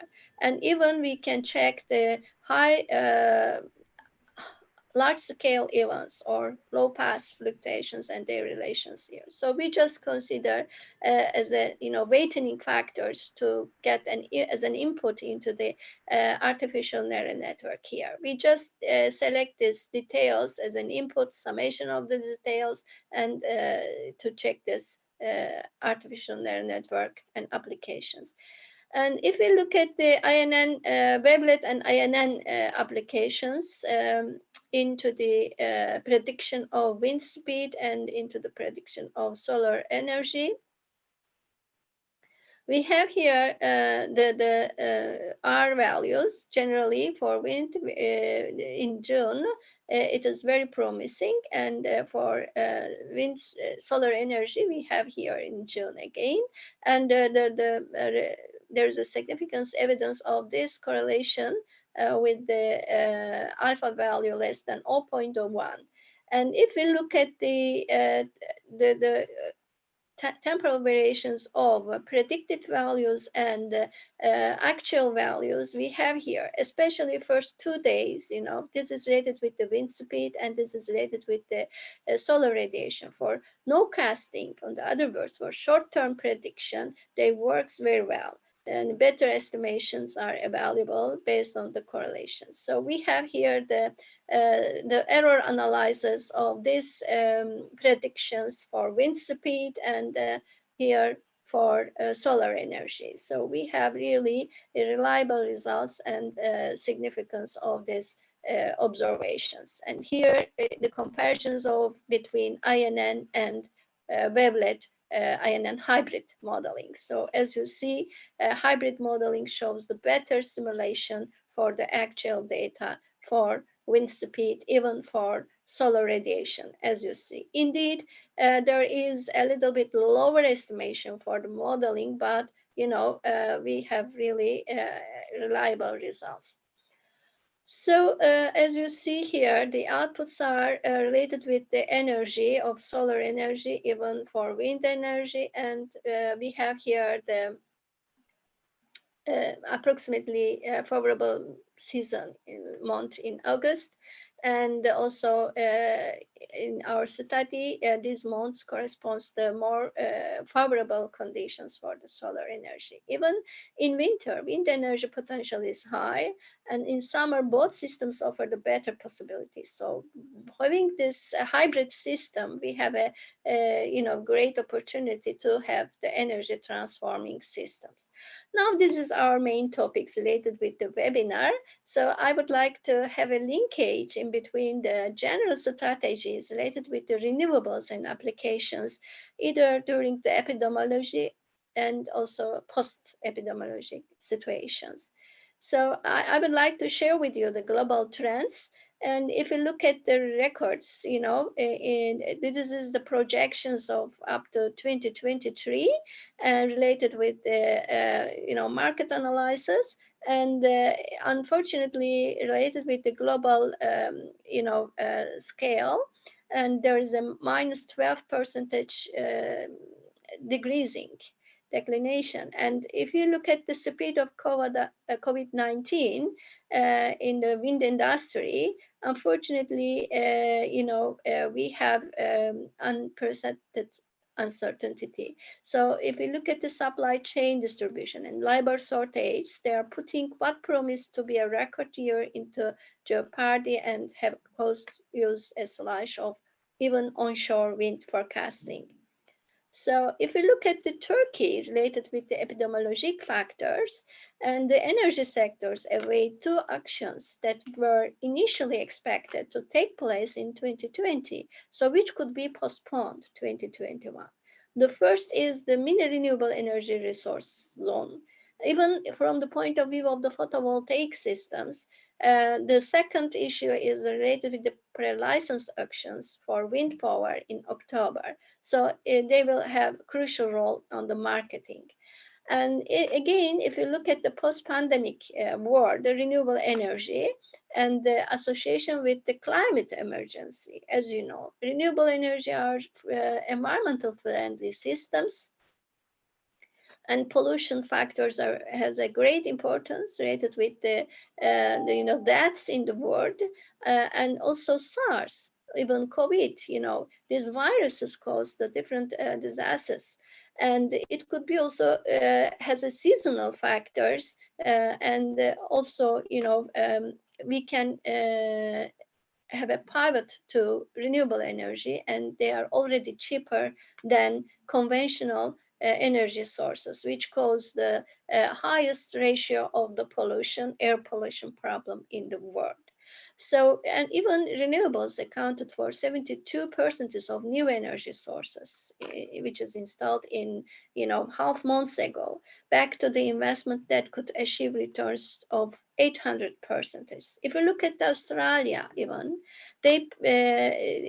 Australia plans to make a huge saving from falling cost of renewables and estimates that 90% is. Indeed, the solar energy cost in previous years a little bit higher than wind energy costs, but now when the technology develops, it gets almost with the same level of the cost opportunities. So and even in Australia, the energy supply could be based on solar and wind energy up to 2040.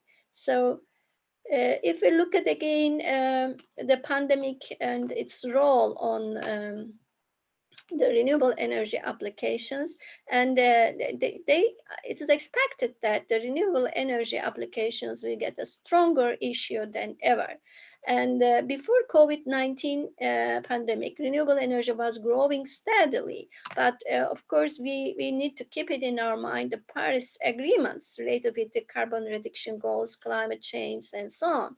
So this is why, Pandemic ultimately puts clean energy on a faster track than before, which means 2020 is shipping up to the pivotal moment of the renewables. So they accelerate a shift towards the wind and solar power in some economical aspects.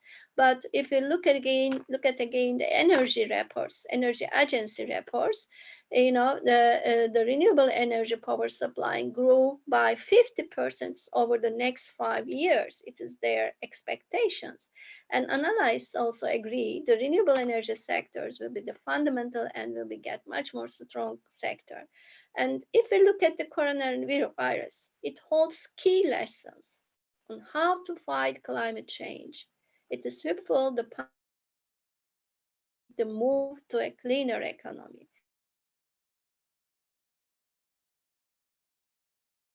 Our countries in Turkey and India and in the world, and to make the switch more strongly. So right now is the ideal time to be investing in renewable energy. So we believe this will be the one of the solution and opportunity. So if we look at the specific results in Turkey, highest and favorable conditions are available in near vicinity of the North Agency and Marmara region. So solar energy and renewable hybrid systems are also promising, you know, even with the installation systems, very, good enough energy sources. And wind solar hybrid systems can be used for converting the wind and solar energy in our study area even. And wavelet analyzers, if you look at the mathematical models and its, reliability, they show the role of micro, meso, and large scale factors. I mean, urbanization factors and, role of different land use planning. So the wind solar energy potential and converting systems are very essential part of our forthcoming years. So here's some references and even some recent references related with the post-pandemic renewables. And I would like to share with you some paper published together with our research group. I would like to thankful to Professor Altunç and Professor Tolun. As you know, Professor Tolun is originally from Istanbul Technical University. We worked together for many years, and now he works for Northern Cyprus nearest Technical University, and we initiated almost 25 years ago one of the biggest projects in Turkey related with the wind energy system. And here is the one of the publication, and also I mainly would like to thank to my PhD student, Durhan. Durhan received his, master thesis in wind and solar energy and modeling in our university in computer engineering program. And another colleague, Ömer, he also did some case studies related with the hybrid systems in near vicinity of Istanbul in graduate school in Istanbul Aydın University. And also Mustafa is still going on to finalize his PhD in Istanbul Technical University related with the floating photovoltaic system with his supervisor, Professor Shahin. So, and also the Ferdi is my first PhD student who works in the field of renewables in wind energy in 97 in Istanbul Technical University Graduate School. And he did too many modelings and measurings in the island in Marmara region. So here this is our first projects carried out by Professor Tolun and Menteş. Also, I am also very much thankful to Professor Menteş. We had just finalized one of the European cost projects in Istanbul Technical University. I have very small percentage contribution with it. I'm very much thankful to the project coordinator because we try to add some additional marks related with the preparation of wind energy atlas into Europe. So unfortunately, Turkey was not included, and it was included anymore. So I would like to thanks for all the organizers and especially the Chancellor, our chairperson, and also our young colleagues. Thank you very much for your invitation and patience. Thank you very much. Thank you very much, Professor Zafar Aslan, for a nice, informative talk and very applicable and relevant talk for webinar. There are many questions from the audience. I would like to ask few questions. One question is from Dr. G. Vijayalakshmi, and the question is that how wavelet is related to neural network? How wavelet is related to neural network? Okay, thank you very much for the question. As you see, you know, here in our architecture at the beginning here, we just in the first stage we just applied the simple artificial neural network. We know this architecture, simple one. As you know, simple architecture is very clear. We have some hidden layers, we have some inputs, and we have some, you know, outputs like this. But, sorry, here in this scale, I'm so sorry, just in this architecture, yeah, we know these details. Very simple, and we use again backward propagation, and we have some outputs. They are also reliable. They are also, you know, promising for the simulations for short term, let's say for 3 days, for 4 days. But if we add the further parameters to increase the weighting factors of the inputs and hidden layers, nodes, you know, just we consider, let's say, you know, ultraviolet radiation index and precipitation and, sorry, incoming solar radiation and wind speed and surface temperature and air temperature and wind direction. So we just consider, except wind is the output, let's say, time variation of the wind, and the other variables are new inputs. But of course, beyond all these components, I mean the amplitude value of these variables, we add the details. You know, those details are evaluated by application of the wavelet. Wavelet details, first we just to calculate the highly correlated coefficients with the original signal. And then we select these details from the all 11 details. And then we add these important details together with the actual input. And so we have, you know, consider the weighting factors of these details in the model. So thank you very much for your reply. And next question is from Khyati Saxena. The same level question, how wavelet construct time frequency signal? How wavelet construct the time frequencies. So thank you, Professor Saxena. And I'm very happy to be here together with you. Thank you for your invitation again. So if we look at the time series, let's say here. Okay, and if we look at just in the first case, I try to explain the wavelet is very sensitive to the extremes, as you see. These are related with the radiation data, even wind speed data. It is much more convenient to apply the continuous wavelet approximations. And if we look at into the time domain, you know, 1 year data is here and different seasons. Let's say here is the early, you know, winter and spring and summer period, and also early autumn and late autumn and winter again. So if we look at the summer period here, we have very sudden changes related with the, sorry, sudden changes related with the solar energy in these days, in this nowadays, you know, let's say June and July and August, as you see. And this peak, for instance, this peak value corresponds to the large scale events in time domain. Why it is large scales? You know, the yellow and the reddish color corresponds to the small scale, local scale factors. I mean, local cloudiness and so on. And green and blue colors corresponds to mesoscale colors in regional scale, in country scale, let's say.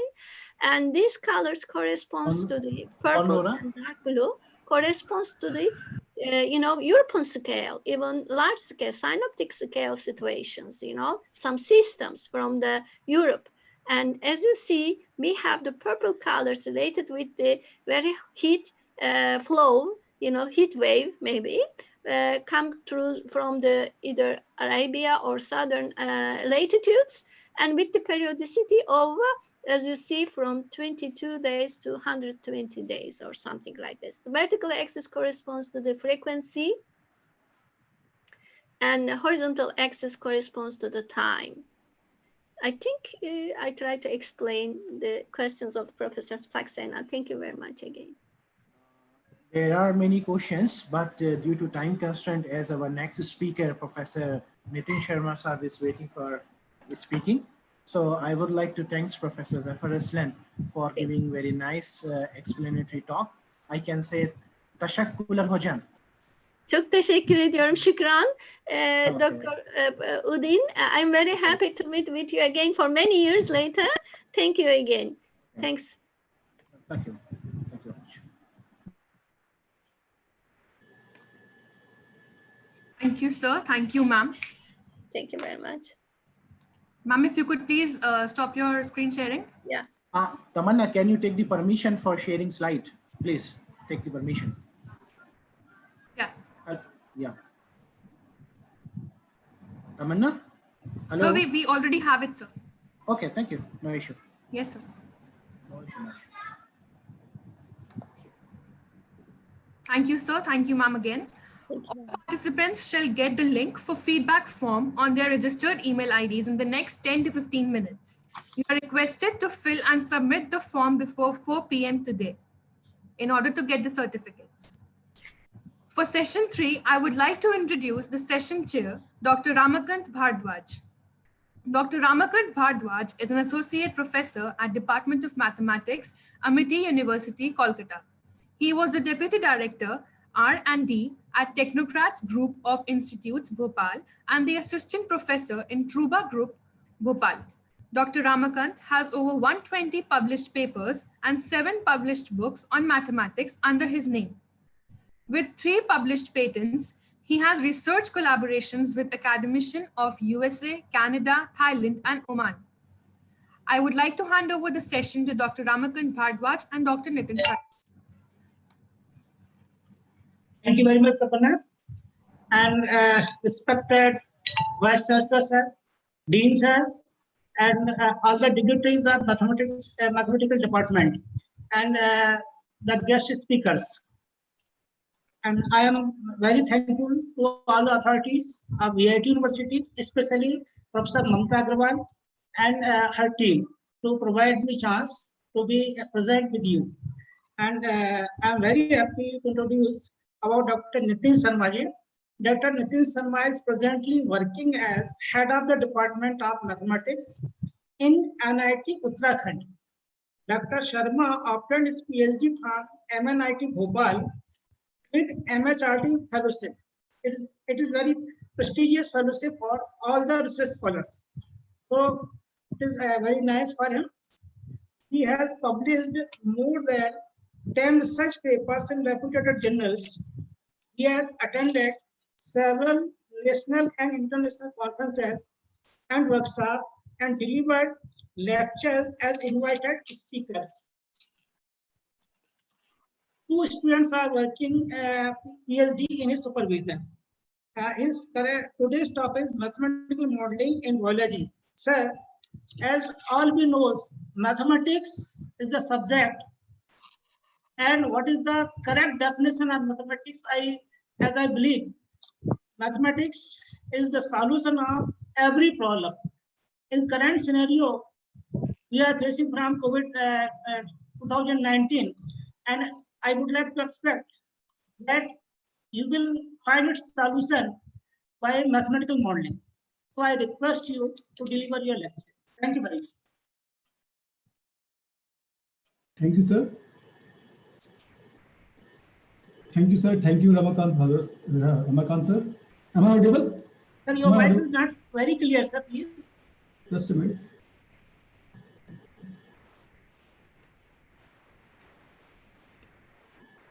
Am I audible?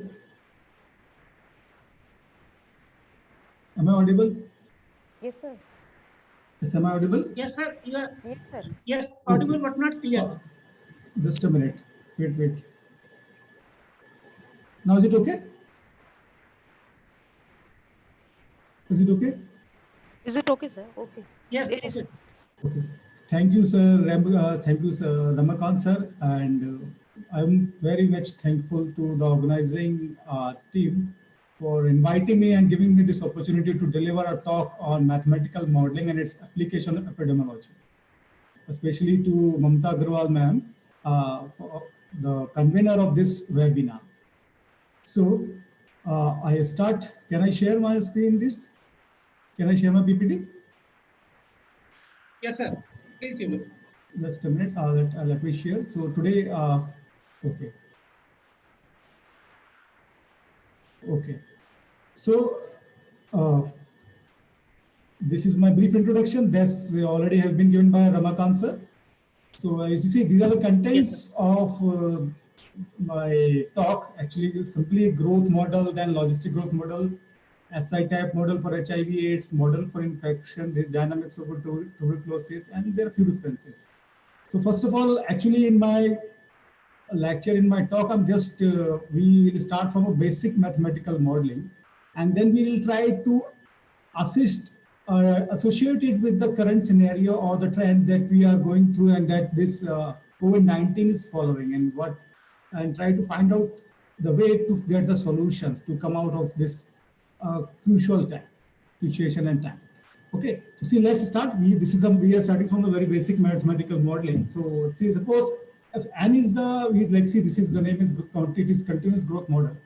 When we say this is that NT be the population size of a particular species we are talking about, then the change in population depends or basically in three parameters. As you can say in a zone, in an area, we can say, or in a country, or we can say you can say in a small town. See, it depends on birth and death and this migration. The number of people getting birth and there's the number of people dying, and this number of people are migration. And for this migrating in a particular zone or particular town, or you can say whatever we say, city or country.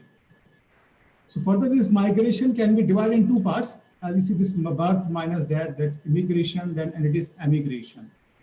And this is suppose if they all are depends this del and including this and this birth, death, immigration and emigration depends on the time parameter.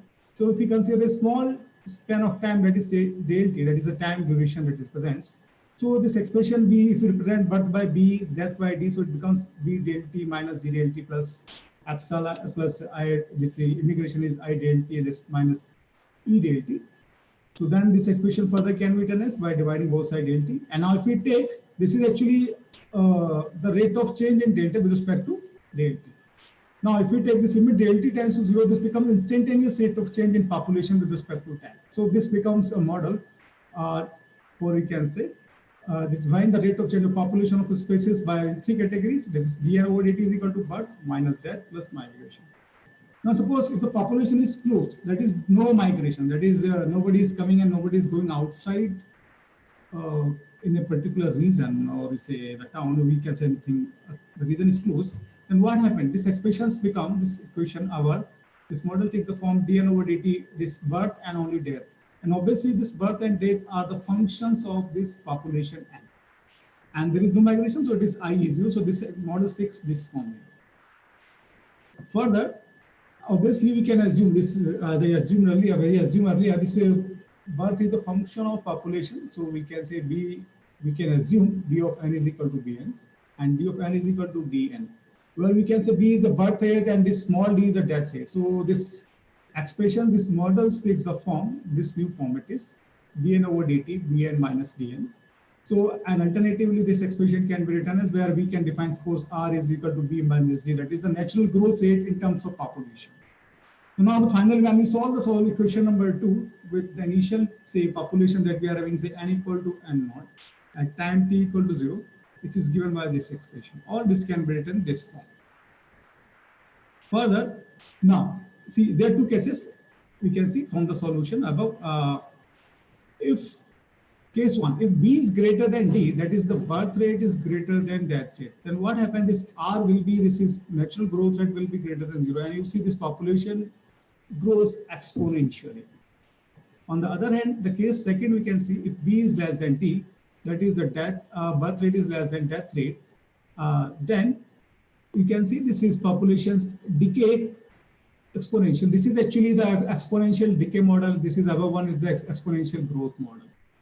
Now see this, suppose now this basically, though this is a basic simple population growth model now, but if we associate it with, now we can associate this model with the current scenario that we are going through of this COVID-19. Suppose if NT is the population, if NT is the population of, you can say, if you say this is number of total infected person by COVID-19, and this instead of B, we assume, suppose B is the, you can say, this is total population we are talking about, and B is to B, we assume, so B is the, say, the number of infected people, and D is the number of recovered people. So then this actually, this model that we are writing here, this becomes the change in population infected person with respect to B is, suppose in a small b, we can say it is a number of, it is basically the infection rate, and D, suppose if it is a recovered rate. And what we can do, we can have very good interpretation that, see, if B is assumed to be this infection rate and D is assumed to be, say, the recovered rate, then what happened, we can see, as long as you see, this B is greater than D, that is, if infection rate is greater than recovered rate, this COVID infections, this COVID keep increasing, this COVID infected population keep increasing, and this more people will infected, and even it is grow exponentially. Now, on the other hand, if we assume if B is less than D, suppose if B is saying here is a infection and D is the recovered rate, if infection rate is less, if infection rate is less than this recovery rate, then what happened? Obviously, this number of infected people starts decreasing, and this automatically at once upon a time, and this very soon this this number of infected becomes 0. That is, disease completely wiped out from a town, or you can say a particular area that we're talking about. Now see, this is now see, this is the expression we are having, that is doubling time for the infections, the number of infectious persons in few countries like China, Italy, South Korea, and Slovenia. And see, they are all following initially, like you can see for Slovenia, this doubling time is, see, this is suppose is around, say, it is in 1,000 if we say this is the infected people, or you can say in hundreds. So what happened initially, they were, you can say 100 people, and then it is doubling time. When you can say this double, it becomes around 7.5 days. It becomes double. But later on, this is doubling time is keep reducing, and ultimately this infections number of infectious people becomes exponential. It follows the exponential nature of exponential trend. You see here. So this is all information. Actually, see this all the now. So this represents the information. You can say the scenario of COVID-19 till 14 March for a few countries, and they, as you see, they all are following this trend of exponential growth, like we have seen in the model.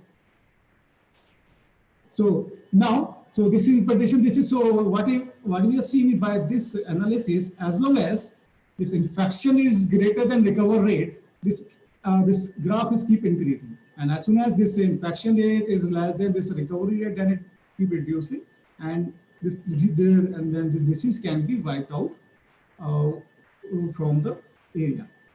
Okay. Now, so now next we have, this is logistic growth model, which is by imposing here, we assume this because it is not always possible to have an exponential growth. So this is a model is given by this Spire Francois Verhulst. So here, actually what happened by imposing self-limiting process. So additional to that, we are having an expression 1 minus nk, this is Rn apart from this Rn, where R is obviously the natural growth rate, K is the carrying capacity. So where K carrying capacity means it is a number of individuals, maximum number of individuals can sustain in a region.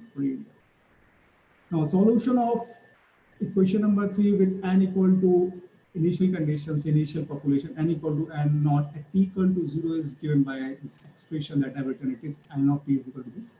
So as you can see, it is tends to k as t tends to infinity, and these are the steady state points for the given model, that is model 3.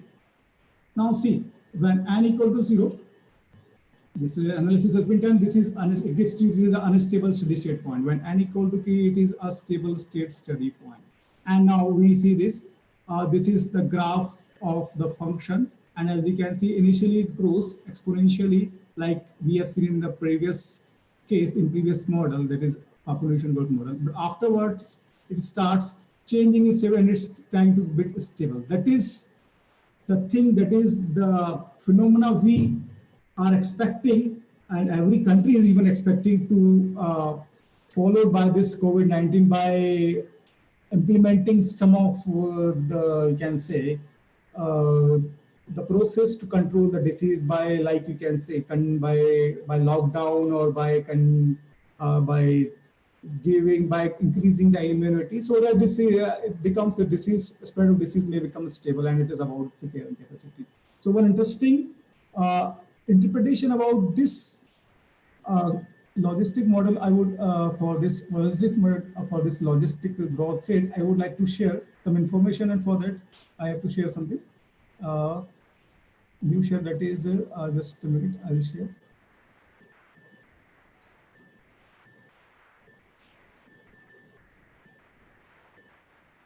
Just a minute, I have to skip it. Just a minute. Just a minute.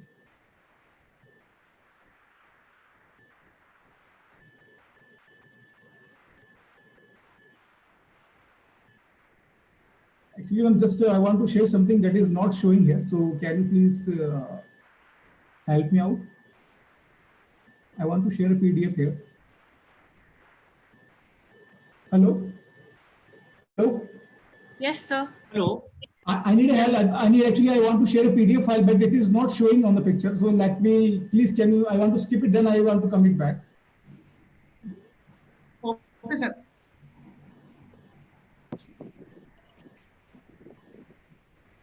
And second thing, sir, I cannot see anyone actually on the video.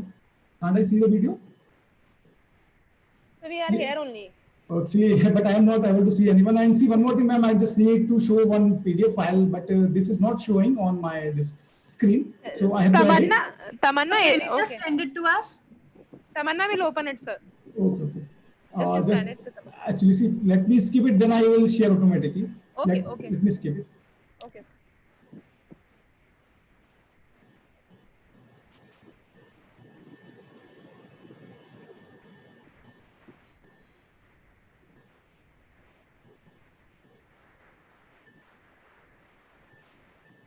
Yes. Now I can do. Wait. Now. Okay. Yes. Now this is I'm going to share. Okay. Just a minute. No, I think it will be done. Wait. Please maximize all slides, sir. Please maximize. Okay. Yes, I'm maximizing it. Wait, just a minute.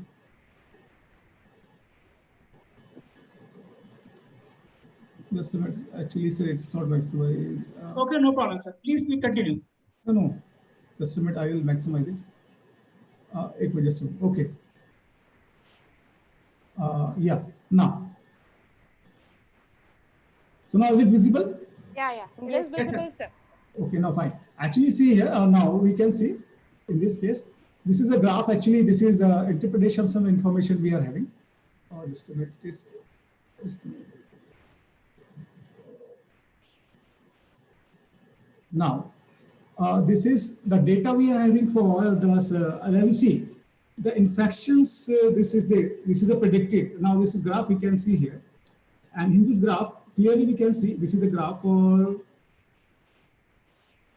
South Korea. As you see, this is actually, this black line shows the predicted pattern or the number of infectious people, and this dot is the actual data. And you see, this again, the trend is, again, you can see it follows this logistic growth model.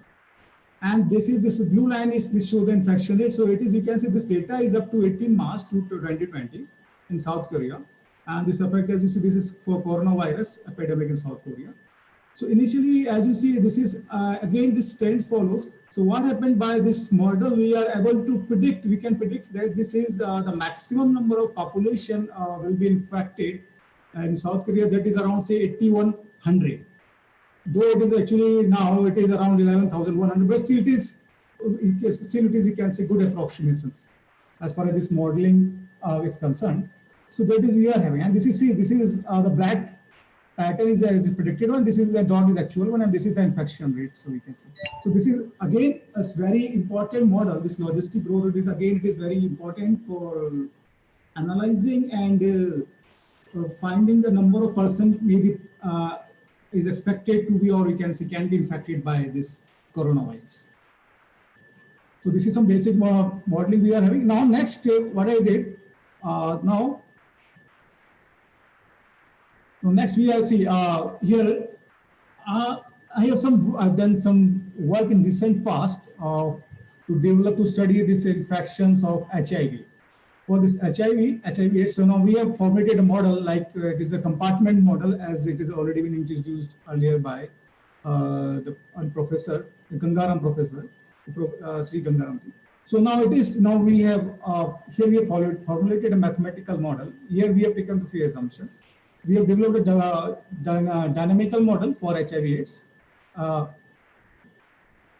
Just a minute. Which concludes nonlinear differential equation.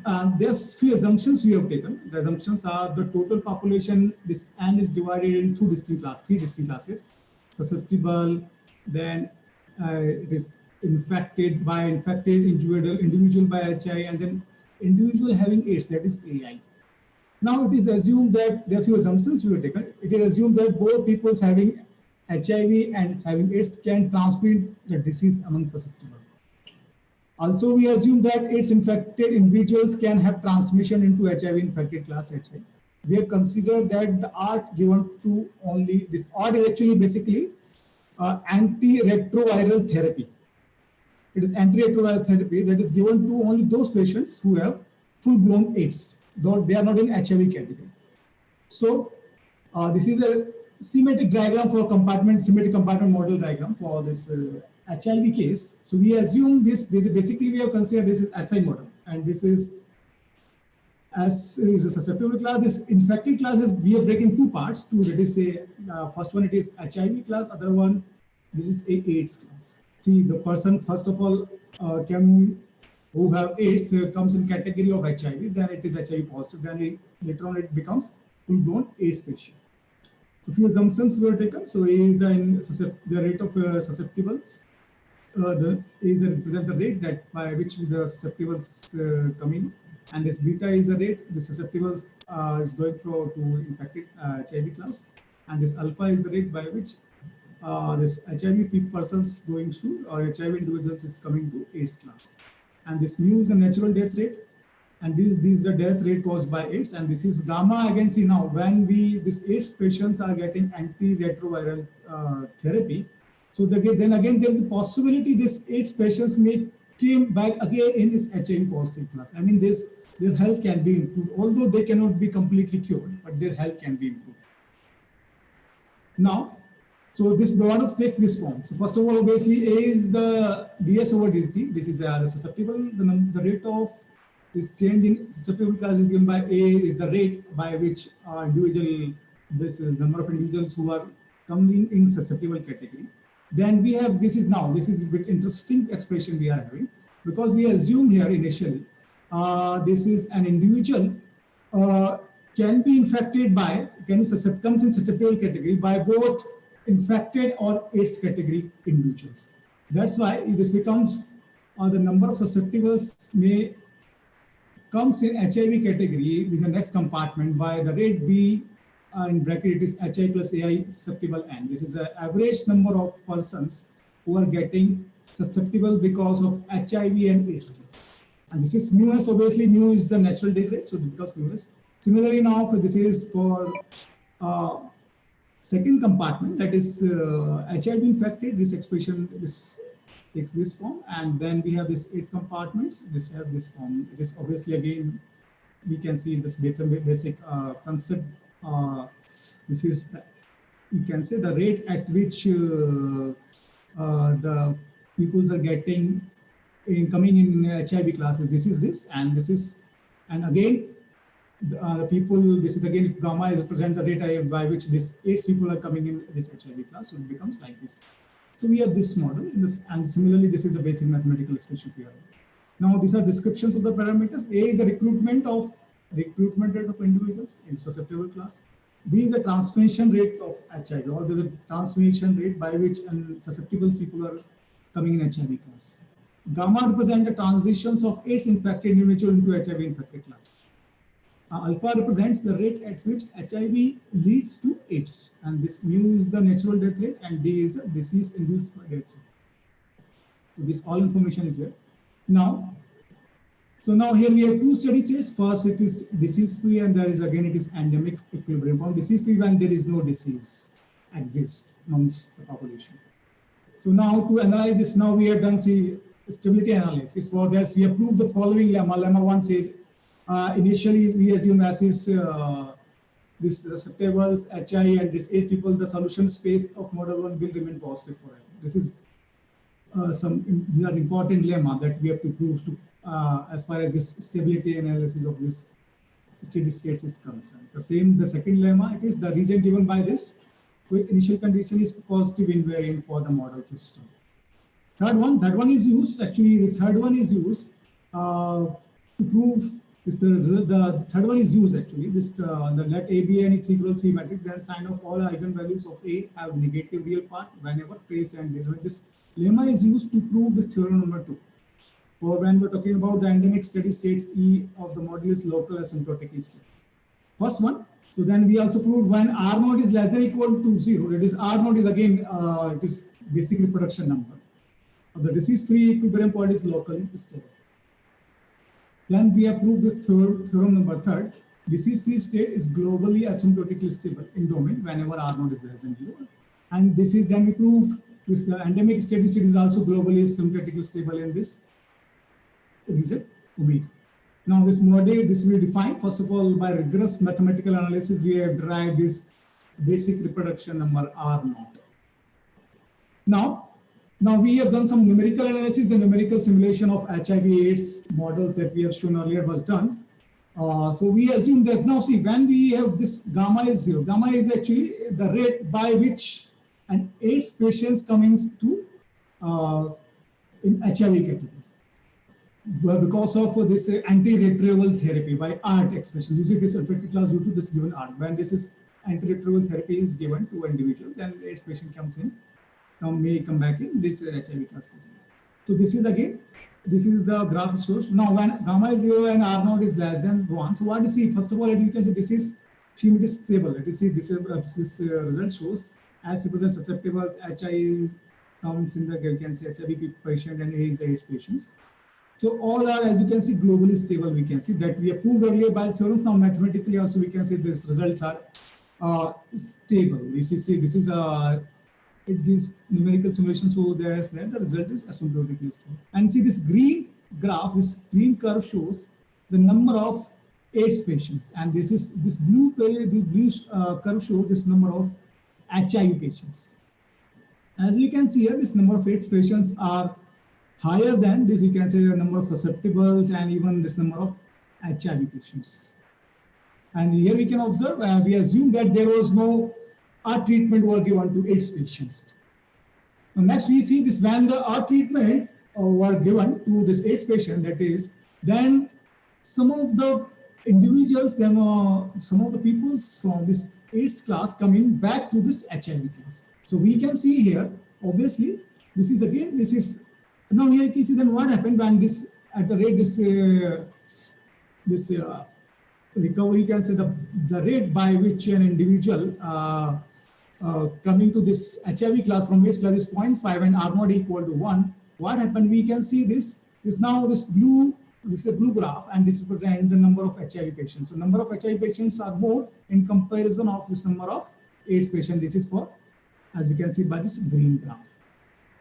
So here what it shows, I mean, when we are, it shows when we are giving some treatment and this we have some rate of consequent upon that we have some rate of recovery from AIDS to HIV class, then this number of obviously HIV patients are more in comparison to the number of AIDS patients. Then if you suppose, and then again still if we keep increasing this. Excuse me, sir. Yes. Sir. Hello. Yes, sir. Some audience, your slides are not visible, sir. Only one slides are looking on the screen, sir. This is fine. Now it is fine. This is I next am one. looking the slide, but only one slide is still here, sir. Only? Have you not changed any slide till now? I have changed it. Now see, is it changed? No, No, sir. sir. No, You sir. have to close the PDF, sir. Then open that PPT again so that we can see that one. So because you can see the PDF file only. Oh shit. Sir. Okay, fine. Now it is okay. No, sir. Still PDF. Now it is okay.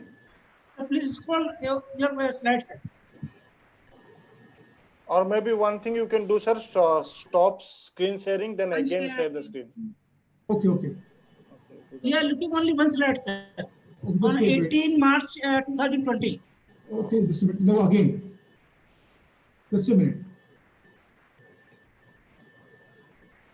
That's okay? Yes, sir. Yes, sir. Okay, okay, just a minute. Just one more time, sir. Wait a minute. Please take back, sir. Okay. So I was, so from where actually I have explained till this point, you know? I explained this, I have explained till this slide. Yes, sir. Okay. Okay, now next we have proposed a mathematical model for HIV disease. Now is it visible?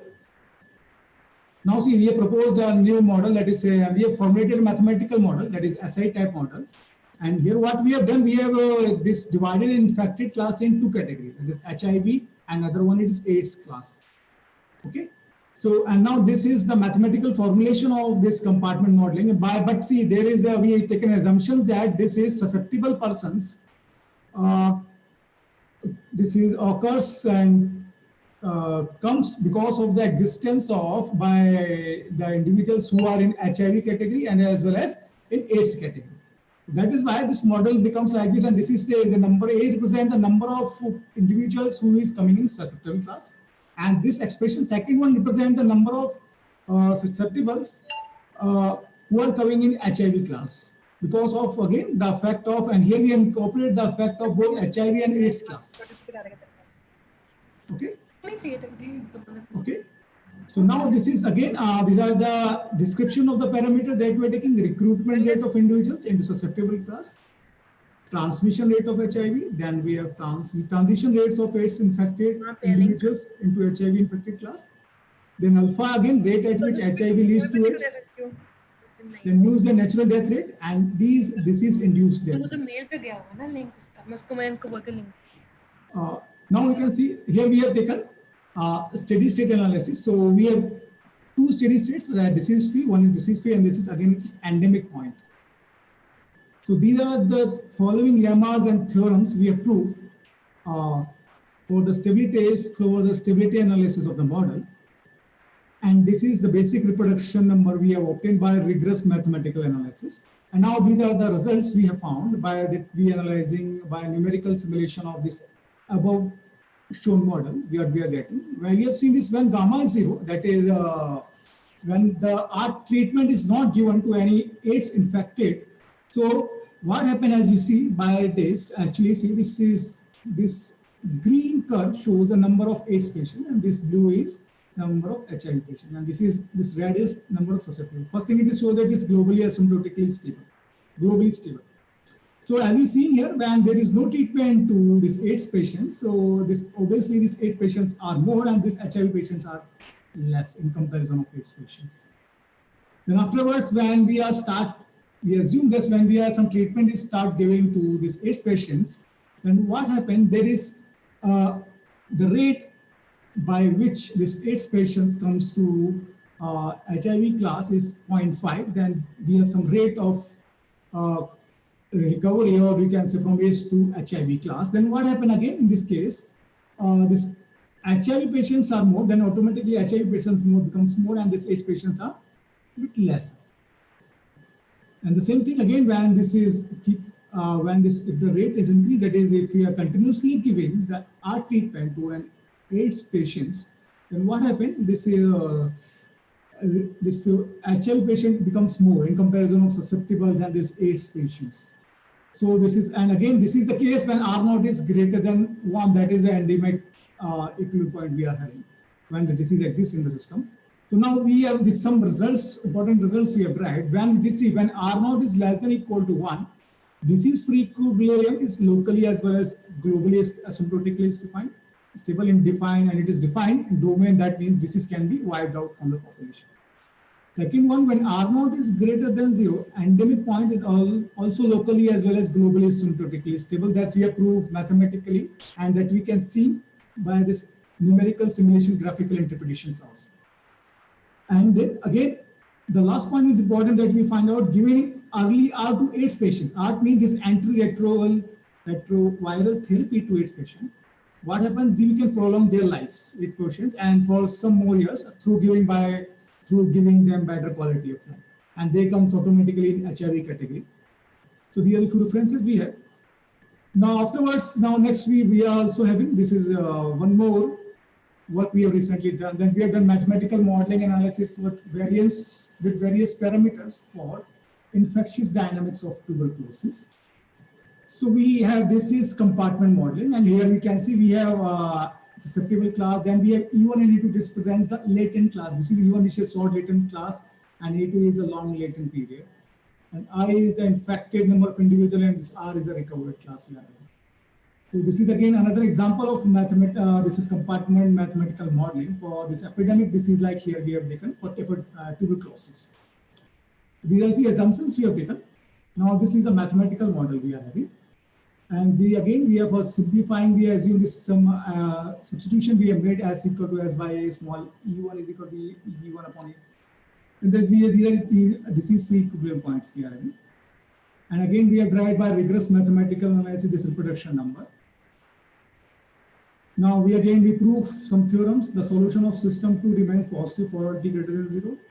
So when R0 is less than or equal to 0, the disease-free equilibrium is globally asymptotically stable in defined domain. That means the disease will be removed from the population. When R0 is greater than 0, the endemic equilibrium is globally asymptotically stable in defined domain. That means the disease will persist in the population. Now we assume some parameters where see K1 is the, you can say, the rate by which this individual who is in short latent period comes in infected class, and this P1 and P2 is again by the rate at which an individual gets recovered from this tuberculosis patient. So we have some analysis based upon these assumptions. Given K1 is equal to K2, P1 equal to P2. As we see, as I said earlier, this K1 is, let me show you, K1 is the rate of progression to active tuber class from given class.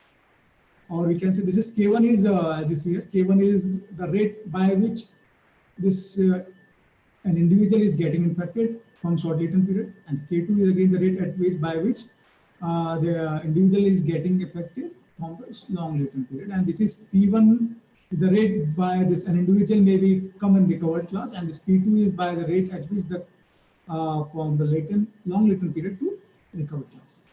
So depending upon this, now we have some graphical results. When K1 is equal to K2, P1 equal to P2. So this analysis is done in terms of the area. So what we have seen here, this is the susceptible classes. You see what it represents when A is see, when A area is 200 square meters, suppose if area is 200 square meter, then what happens, we can see the number of susceptibles is, we can say, decreasing, but we can say they are decreasing here. You see the number of susceptibles is decreasing, and they, we can say, but the number of susceptibles is decreasing, but they are, we can say, still remains in, as far as time is concerned, they are comparatively more than the area where we can say the area we can say which is bigger than this water area. Like you can see, when A is equal to 400 square meter, again this the number of susceptibles who comes in susceptible categories takes more time in comparison of the number of susceptibles in the area you can say with the less area occupied. So here you can see when K1 and K2 is the short latent period, the graph of short latent period and this long latent period is same, and we can see when area is big, the number of individuals comes in short latent, this latent period is more. You can see when A is 200 meter, then as you can see there are more number of people who comes in latent class, or you can say having chances to get infected by this tuberculosis. And see when this is area is increasing, this number of infected is decreasing, as we can see by the graph here in this very small span of time, that is around 0.8, around we can say half of years. And you can see again when A is equal to 400 square meter, this is this, the number of individuals coming in latent class is very less in comparison of the number of individuals coming for when the area is smaller than the area we are having. So again, this now we can see the number of infected people. The number of infected people is increasing when the area is small, but the number of infected people is very less in comparison. We can say when the area is big, and the same thing we can analyze here also. Now the second period, now when we say this, when this infection and this infection rate is same when K1 and K2 for E1 and E2. Again, we can say the same thing. E1, E2, this is sequence, and this is again with respect to area. When area is 200 square meters, so as you can see, this is more individuals are getting infected. When the area is 400 square meters, the less number of individuals are infected. The same thing we can say, even now when the area is sufficient is 1400, like we can see here we have taken 1400 square meter. And what happened is the rate of infected peoples decreases rapidly. The infected peoples or the infected peoples are very less.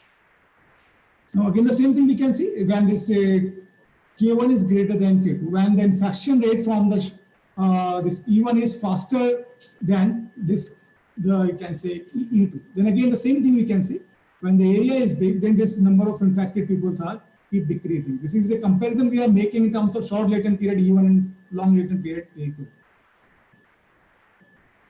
So in the end, this is the results we have got. We derived some results, important results. So this we have proved first and second we have proved when R0 is less than or equal to 1, the disease-free equilibrium is globally asymptotically stable in defined domain. Second, when R0 is greater than 1, the endemic equilibrium is globally asymptotic, that we have proved. Now, shown a numerical example validates the result obtained analytically that when R0 is greater than 1, endemic equilibrium is stable, so the disease will present in the population. And now finally, the numerical result shows that the number of individuals, now this is important results we got it. The numerical result shows the number of individuals in latent classes, that is short or long, are decreasing rapidly as population density decreases. That is, when the occupied area size increases or the area is, we can say the area is big, then the chances of getting infected of an individual is very less, or the chances of curing or you can say the wiped out disease is increases. Now, what is it is, now we have also said it is possible to minimize or remove the disease from the population by decreasing the overcrowding, like the concept we are seeing nowadays, by decreasing overcrowding, this lockdown has been implemented. The concept of lockdown is to, we can say, about overcrowding or increasing the occupied areas. Now, it can be understood that overcrowding is one of the important factors in increasing. This is for in terms of tuberculosis, and this we can again associate it with this COVID-19 also. Overcrowding is one of the major factors for increasing of the incidence of COVID-19. These are a few references. Thank you very much.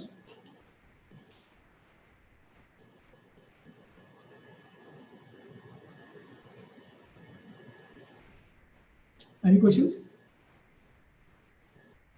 Any questions? Hello? Hello? Hello? Hello?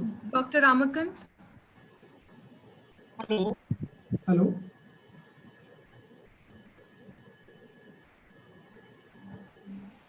Hello. Hello? Hello?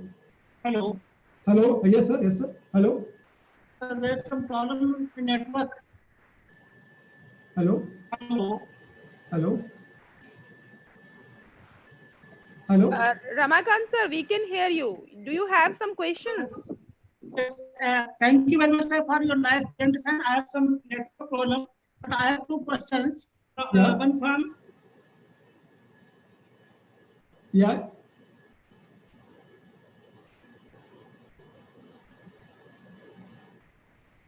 Hello?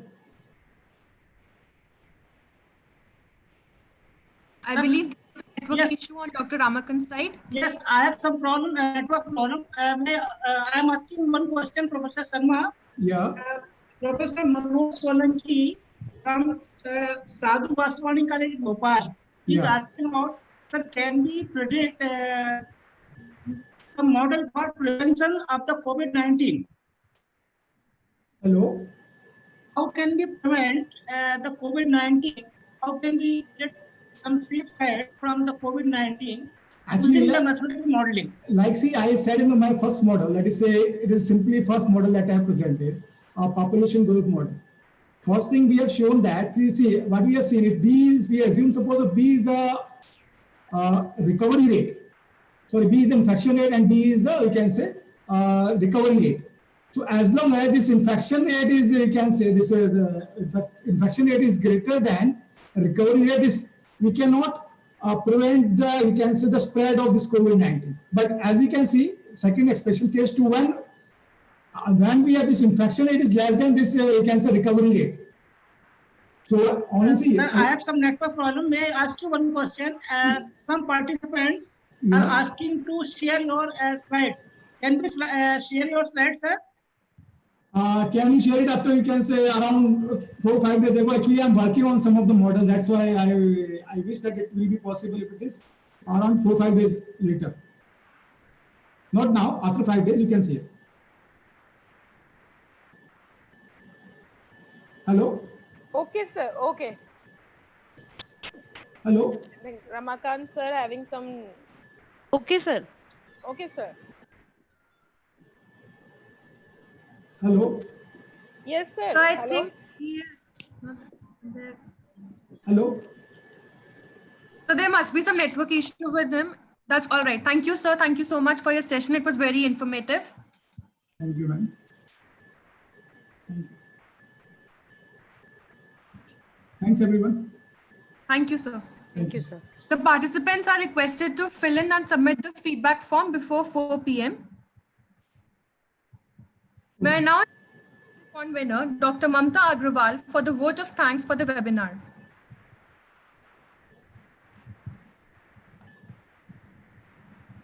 Thank you, Tamanna. Am I audible? Tamanna, am I Sir, audible? Yeah. Hello. So, yeah. Good evening, everyone. Nitin sir, stop the sharing slides, sir. Okay. Okay. Good evening, everyone. Sharma, It's my sir. privilege to say vote of thanks. On the behalf of School of Advanced Sciences and Languages, SASL, VIT Bhopal, I, Dr. Mamta Agrawal, thanks to our Honorable Chancellor, Sir, Dr. G. Vishwanathan, Sir, respected Vice President, Mr. Sankar Viswanathan, respected Assistant Vice President, Ms. Kadambari Vishwanathan, respected Vice Chancellor, Sir, Dr. P. Gunasekharan, respected Registrar, Sir, Professor K.K. Nair, VIT Bhopal, for giving this opportunity to conduct this international webinar on mathematical modeling and its applications in epidemiology.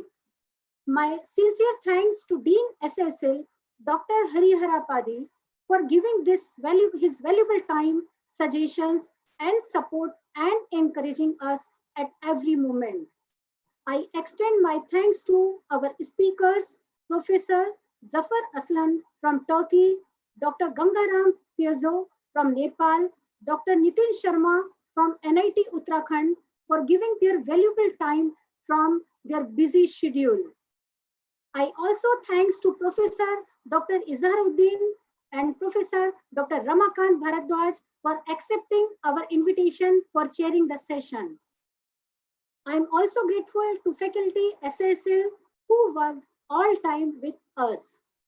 Special thanks to Dr. Anantkant Shukla, Dr. Neha Chobe, Dr. Amita Soni, Dr. Ramu Pashupati for their valuable support and time. I also wish my thanks to entire VIT team who did work directly and indirectly for the succession of this event. Special thanks to Satish sir, Gopi sir, Professor Mayank Gupta, Professor Morgan sir for providing us Zoom link and helping us for live streaming of webinar on YouTube. I extend my thanks to loving student coordinators of this student who have been working tirelessly day and night with us. Special thanks to Tamanna Kapoor, Shiven Pratap, Mayank Pathak, and Mimansha Agrawal. Without them, this event was not possible. Finally, with lots of efforts, we have made this event a grand success, in which there were around 600 participants from around 250 institutions. Last but not least, my hearty thanks to all participants for your presence in this international webinar. Thanks a lot. One and all directly, indirectly involved this event. Once again, I thanks to everyone. Now I would like to request Ms. Tamanna Kapoor for closing this event. Thank you, ma'am. This marks the end of the webinar. At the end, I would like to thank everybody for being there with us. Your participation is highly appreciated. You shall receive your participation certificates on your registered email IDs very soon. Thank you and have a great day. Thank you. Thank you, ma'am. Thank you so much, sir. Thank you, ma'am. Thank you. Thank you, sir. Thanks indeed. Thank you. Thank you. Bye-bye. Bye. Bye. Thank you. Bye. Bye.